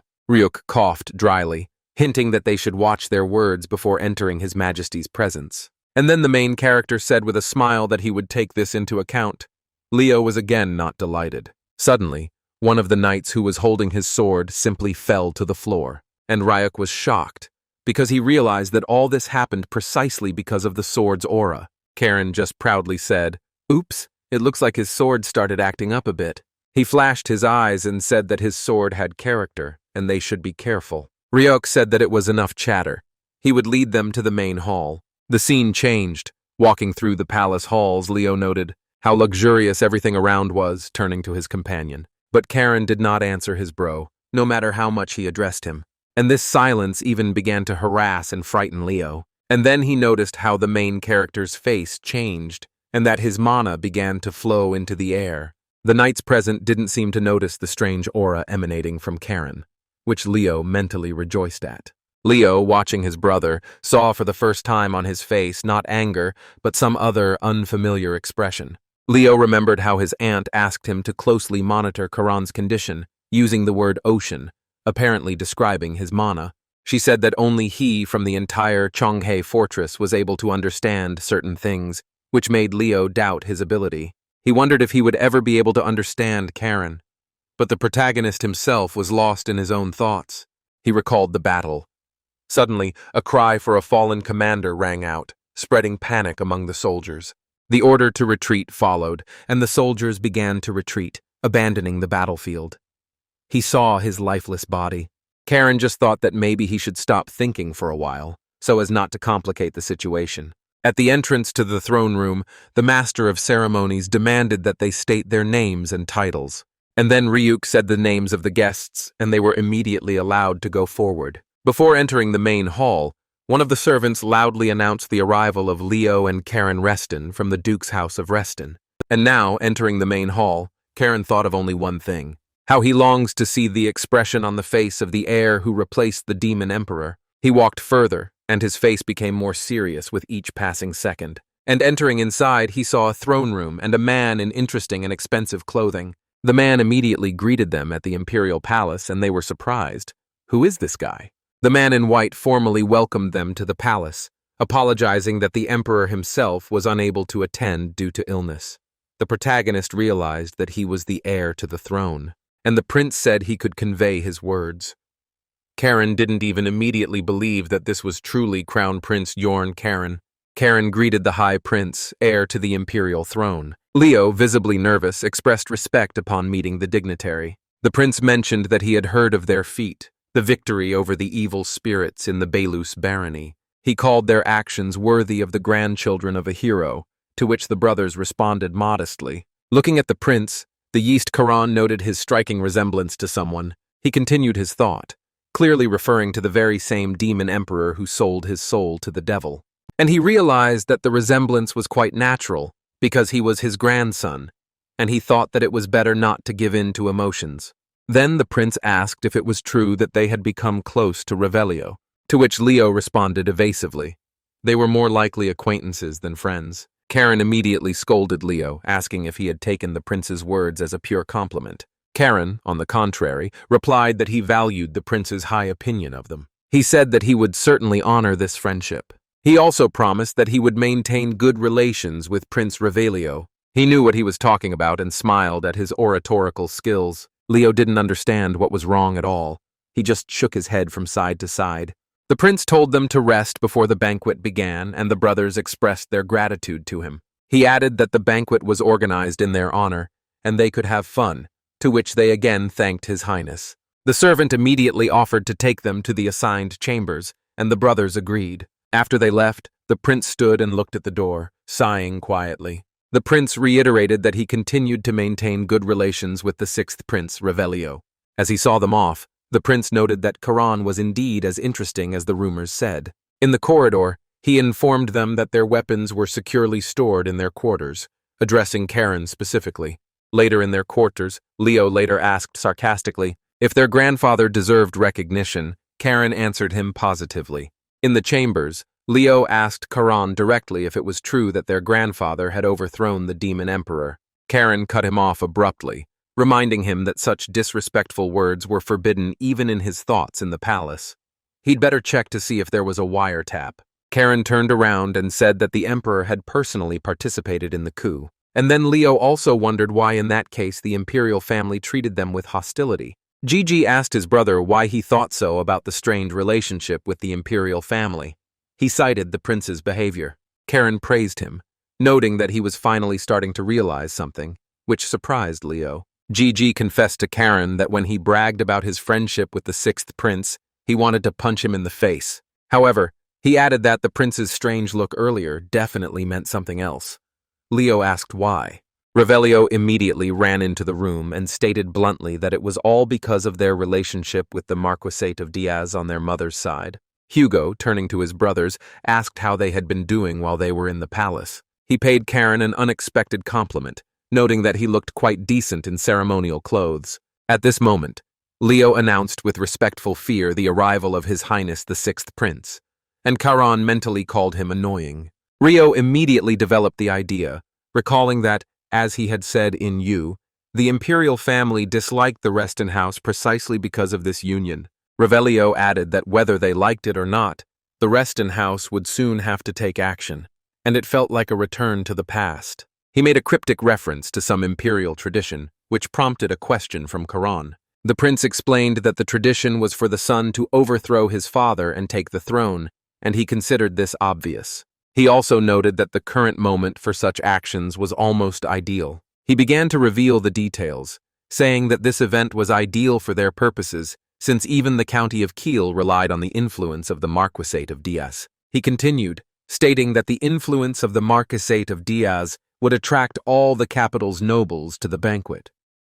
Revelio declared that, thanks to Caron, the upcoming banquet would be even more lively. He asked Karon point-blank if he wanted to cause chaos, to which Karon responded by asking what exactly he meant. It seemed like he was the only one looking for fun here. Revelio countered that it was Karon who wanted to have fun, and suggested creating conditions in which Karon could do whatever he wanted, and asked if he was interested. He asked directly if Karon would join his plan, but he asked to hear the plan itself first, and Rio agreed. Leo, finally realizing the scale of the plan, exclaimed in horror that it was madness to create a disturbance at the Imperial banquet. Then the scene suddenly shifted to a ball. Leo, distracted, admired the number of beautiful ladies at the banquet. His eyes literally ran wild at this whole celebration of life. Karon sharply urged him to pull himself together, to which Leo justified himself by saying that he hadn't been to such events for a long time. Inwardly, Karon compared the current reception with the past, remembering how no one had welcomed him, a former slave back then. Suddenly he felt something in the air, literally a sharp aura, and at that very moment the sword, turning to its owner, muttered something embarrassedly, continuing to look around. Karon sensed something strange, and the sword confirmed the feeling was mutual. He tensed internally, determining that this aura was definitely black magic. Guillotine, the demonic sword, mentally confirmed Karon's guess, shouting about the presence of black magic. Karon tensed internally as he sensed the disturbing energy of black magic within the Imperial palace. He noted to himself that protective charms were placed everywhere, and it would take extraordinary strength to bypass them. This observation led him to the conclusion that the source of this energy was definitely not something ordinary. Among the banquet guests, someone noticed the brothers and confirmed that they were indeed the Restons. Leo could not hide his amazement at the huge gathering of nobles and girls. Turning to Karon for confirmation, Karon reprimanded him, considering such behavior to be rustic and shameful, to which Leo began to justify himself. One of the guests noted with irony that laudatory speeches in honor of the brothers were spreading throughout the capital. Another guest added that they were well worthy of the title of Wolves of House Reston. A man approached them and introduced himself as Karim of the Marquisate of Diaz. Karon briefly introduced himself in response, stating his name and shaking his hand. Karim noted with disdain that Karon had no manners at all. Leo whispered and tried to teach Karon etiquette, reminding him to look him in the eye when shaking hands. Leo, trying to smooth things over, suggested that Karon must be nervous at such a big banquet, and introduced himself to Karim. Karim responded to the greeting with cold politeness, but immediately reproached Karon for rudeness unworthy of the Duke's grandson. He conveyed his father's gratitude to them for subduing those bandits. He continued his thought, calling the risk of life for the Emperor's people a worthy act. Someone approached them. Another nobleman intervened, calling their actions worthy of the Empire's greatest loyal subjects. The same nobleman noted that the brothers were quite different from the capital's nobility. Revelio, appearing nearby, added sarcastically that they did not look like those who cling to the Imperial family for the sake of power. The nobleman present formally greeted the arriving sixth prince. Karim hissed furiously, claiming that Revelio was some kind of half-breed to speak like that. Karim tried to intervene, reminding them that this was a meeting of nobles loyal to His Majesty, but Revelio only mockingly apologized. The prince smiled and referred to his simple blood, which sometimes makes him say too much. At this time, the main character was still standing and experiencing a strange feeling. He scanned the entire room for the source of the aura, and finally found it. She sat with a good hairstyle, a mask on her face and interesting earrings, and as soon as he accurately identified her as the source of the aura, she sharply turned her gaze to him. He realized that the source was somewhere here among people. It was coming from this woman. Rio continued to loudly and solemnly welcome Karon and Leo Reston to the palace. Karim tried to point out to the prince that they had already spoken, but Revelio declared that it was more fun in company. Karim began to speak of conversations intended only for the servants of the throne, and Revelio mockingly asked if he was teaching them who was at the center of power. The prince mockingly replied that even a stray dog knew that the true center was the marquisate of Diaz. Karim hesitated and began to deny it in confusion, clearly not intending for his words to be taken that way. The protagonist's composure finally ran out and he shouted at Karim, accusing him of not stopping his dirty talk. Karon interrupted the tirade with a cold, threatening suggestion that the aristocrat simply shut up and drew his blade. Leo could only watch in stunned disbelief at what his brother was about to do. Karon turned to the sixth prince and dryly informed him that their little performance was over. When the prince asked why they were stopping, Karon revealed that there was a rat hiding among them who used black magic. The prince began to suggest that it would be safer to call the Imperial Guard, but Karon interrupted him, asking for time. People around were already looking at them and whispering. Karon reminded the prince of his family's infamous motto about demons belonging to the Restons, and asked about his role. He gave clear instructions to seal off the area and prevent anyone from escaping, admitting that he could not hold it for long. Karon started to leave, but Karim stood in front of him and asked him to stop for a second. The guy immediately warned the bastard not to interfere with him as he prepared to confront the hidden threat. And he went on, leaving behind only silence, shock, and the remnants of his furious aura. Karim reluctantly admitted that he was so shocked that he couldn't even draw his sword. The pressure emanating from Karon was so strong that it suffocated the entire hall. The stunned guest could only express his complete bewilderment at the kind of person Karon really was. Leo watched his brother's determined advance and called out to him, asking what he was going to do. Panic broke out among the nobles as someone shouted in confusion about what was happening. The sixth prince showed the illusory artifact that Pora had given him for emergencies, explaining that it was magic. He claimed the artifact would give them the time they needed for the Imperial Guard to arrive. Leo, still trying to understand the plan, asked why they needed to stall for time. A grim smile appeared on Karon's lips as he remembered the old saying that doctors destroy diseases and Restons destroy demons. Karon mentally stated that he expected a cold reception in the capital, since their family was an eyesore. Leo wondered what it all meant. The girl took off her mask and said with surprise that someone here did greet her, but not in the way she expected. Inwardly, Karon rejected the idea that this was a human being in front of him, recognizing him as something else. The demon, noticing him, mockingly congratulated him on the fact that he had managed to find him after all. The demon praised him, declaring that such power was truly worthy of Duke Gallow's blood.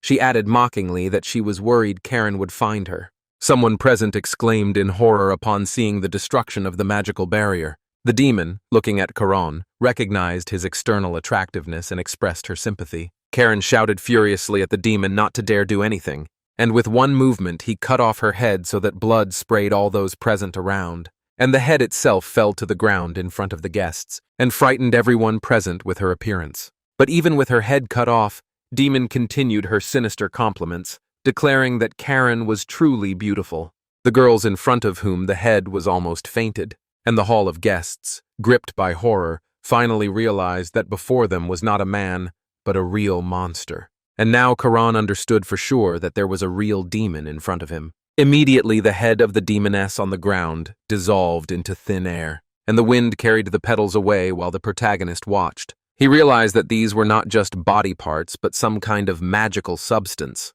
Karon internally noted that the regenerative abilities of the demon he had encountered were far from perfect.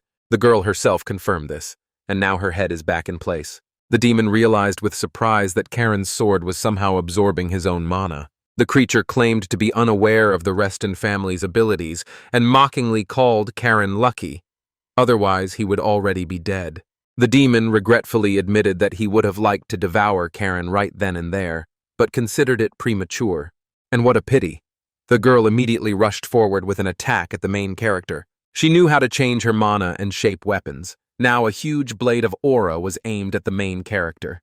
And the main character couldn't dodge. The blade quickly approached his neck. He carefully slashed his neck so that the next moment blood spurted out. Having delivered the blow, the demon still managed to lick Karon, noting with pleasure that he tasted sweet.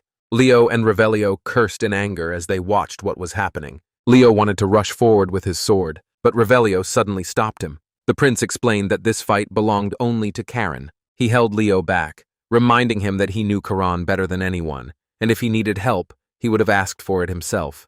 Leo bitterly regretted his weakness and even trembled with resentment, but the prince gently put him down, saying that now was not the time. Revelio told Leo that he would become stronger one day, but if he met that demon now, only one thing would happen to him. He finished his thought by bluntly stating that Leo would simply die for no purpose. The demon's aura enveloped the entire room and instilled fear in every person in it. Guillotine, the demon's sword, turned to Karon, claiming that the demon was too strong for him. The sword warned that if Karon continued to fight, he would simply die a useless death. Karon defiantly asked the sword about the useless death, stating that if this was the price for his beliefs. He remembered his past life and concluded with cold determination that even such a death was not so bad. Karon resolutely resolved to continue the fight. He opened his eyes and once again fixed his sights on the demon before him. Taking a stand, he realized that there was no way he could let her go. The demon admired the incredible expression of hatred in Karon's eyes. She noted with a sneer that it was surprising to see such rage in the eyes of a mere mortal. The demon girl rushed at him with her bloodlust, admiringly admitting that the Reston blood was indeed something special. She emitted her aura, full of death, straight towards the protagonist and other people. The part of the aura that hit the guests pretty much cut everyone up indiscriminately, both women and children. The demon introduced herself as Shunia and promised that Karon would remember her name for the rest of his life. The main character realized with horror that other guests at the banquet were also suffering from the scattering rays of aura. The sixth prince immediately shouted at Karon to get his attention. Activating his green aura, he ordered Karon not to be distracted by them and to continue his work. Karon parried the blow, and the girl sarcastically asked if he hoped to relax after one successful dodge. Shunia reminded that her petals were not just decoration, but part of her deadly magic. Seeing that Karon did not dodge another attack, the sword screamed in horror, but it was too late. Leo cried out, realizing that Karon's actions were recklessly dangerous. The name of the attack that Karon was preparing to carry out appeared in the air. This was the fifth form of the He-Rang sword style, at the limit of its capabilities. Gathering all his willpower, Karon used the extremely dangerous full tide technique, forcing his mana to work to its limits. The demon girl looked at him in surprise. She didn't expect the boy to be so full of mana. This forced release of mana was hard on him, causing him to cough up blood onto the floor. His sword, Guillotine, screamed that Karon's body could not withstand such a load, but he ignored the warning. Karon stated that he didn't care as long as he could pierce the demon's heart. Shunia, seeing his willingness to go all the way, was completely delighted, and she expressed genuine admiration for the strength and will of the little warrior. The sixth prince noted with alarm that the illusion spell that had hidden the hall had already been completely destroyed. One of the guests asked in panic why the Imperial Guard had not yet appeared. The general confusion and shouting reflected the complete incomprehension and horror of what was happening. One of the guards reported to Knight Ryuk about a powerful surge of magic in the banquet hall, which shocked him. When asked about the mages from the tower, the answer was that they had already arrived through the portal due to the criticality of the situation. Ryuk, cursing the use of magic right in the palace during a banquet, gave the order to his squad to move out. Approaching the doors, Ryuk remembered that today, in fact, His Majesty was holding a banquet. And approaching the other soldiers, he angrily demanded an explanation as to why the hall had not yet been stormed. A shocking answer followed. Magicians cannot break the barrier created by very powerful dark magic. The magicians emphasized that this was not ordinary witchcraft, but something much more ancient and dangerous. Hearing the words dark magic, Ryuk froze in complete bewilderment and horror, not understanding what a nightmare is happening in this place. Meanwhile, inside the hall, Demon Shunia, remembering his king's prohibition, told that sweet boy Karon that she would not kill him. With a sneer, she told the little warrior not to worry, and she suggested prolonging their deadly game and enjoying it longer. And then the main character tensed up even more and squeezed the sword, filling it with aura. And then he quickly attacked in front of him, cutting through the deadly petals. But the girl was already on top and was diving at the main character with a crazy smile. Karon clearly didn't like this. The girl was too fast. Karon noted with annoyance that he had no room left to maneuver or evade. But then he remembered the words of his master, that it was impossible to control the power of the sea at will. The guy understood that the power of the sea, especially one as stormy as his, could only be accepted. And so now he just stood there quietly as the demon girl moved closer and closer to him. Leo looked at all this in horror and shouted at Karon to finally start dodging, and the demoness's eyes became even more insane, and she released her demonic claws forward, and she was almost ready to tear Karon in two. At that time, Leo was already drawing his sword from its sheath. The next moment, in addition to the petals, drops of blood also appeared in the air. Demon Shunia admitted that Karon had indeed surprised her, and that she had expected such a powerful release of power from him. However, what struck her was that he was deliberately exposing himself to attacks just to create an opening for attack. With caustic admiration, she called such a decision recklessly bold for a simple puppy. And the very next second, the guy delivered his deadly blow, effortlessly cutting the demon's body into two parts. Shunia repeated once again that Karon was giving her incredible pleasure. Finally, her attention was completely drawn to the sword in his hands, and she seemed to understand its nature. Shunia was surprised to recognize that before her was the legendary Devouring Blade, and the sword confirmed its ability to absorb dark mana. Guillotine explained that the more demonic blood absorbed, the more power it could transfer to its wielder. At that moment, the barrier around the hall collapsed, and the sword informed Karon that the demon in front of him was not its true physical form. Karon agreed with this, logically assuming that the demon's real body could not be freely roaming around the palace. At this time, Ryuk ordered everyone to clear the way, as one demon still posed a threat. Karon, meanwhile, promised Shunia that he would find her real body beyond the North Sea and tear it to pieces. The demon merely laughed in response and promised to wait for him there. She added that even her king would be looking forward to this meeting. And then, finally, it disappeared beautifully, exploding right in the very center of the hall. A stunned Ryuk screamed the word demon in horror as he realized the scale of what had happened. He whispered that a demon had entered the Imperial palace, and someone from the crowd said that he himself had been on the verge of death. A couple of the ladies noted to themselves that they only survived thanks to the magical protection of the sixth prince, and he admitted with surprise that the bastard had turned out to be useful. There was a murmur of surprise in the hall as the prince used magic, which was unusual. Ryuk was also in shock. His assistant turned to him, and a tense but quiet dialogue ensued between them, the meaning of which was unclear to those around him. Karon stood in the middle of the hall, losing strength, muttering that he had lost too much blood, and his condition was causing Leo concern. Leo ran up and offered to help Karon, but he rudely refused, telling them to leave him alone. The prince objected that now was the time for fuss, and handed Karon a small object. Karon asked suspiciously if they were trying to feed him some kind of junk, and the prince proudly presented the elixir of the dew of the world tree. Karon admitted that he knew about the potion's incredible rarity, but the prince insisted that if he had decided to invest in it, he would do it properly. The prince told him to simply drink it, and Karon silently noted the legendary properties of this elven elixir, which restores mana. Karon concluded that with such a means he would not have to worry about the consequences of forcibly revealing his mana.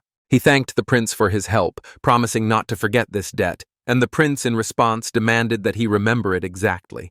Karon offered to deal with the consequences himself and told Leo to go and report everything to his grandfather, but he refused, insisting on his brother's immediate rest. And the very next second, the sixth prince slapped the main character hard. The prince noticed with irritation that he was being forced to act rudely, and Leo asked with alarm what was going on. The prince reassured him, saying that he had simply knocked someone out, and informed him that Duke Gallow should already be at the palace. He explained that protocol required the ducal house to intervene if traces of dark mana were discovered in the palace, which shocked Leo. And then Ryuk approached them with his retinue and officially announced to the sixth prince that he was arrested as a suspect in rebellion.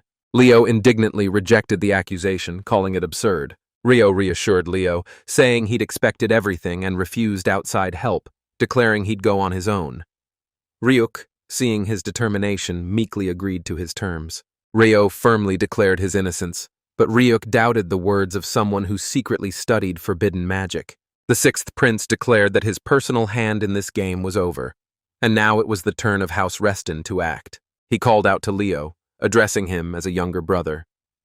Before leaving, the prince instructed Leo to be sure to inform Duke Gallow that he had helped them, after which he agreed to follow Ryuk.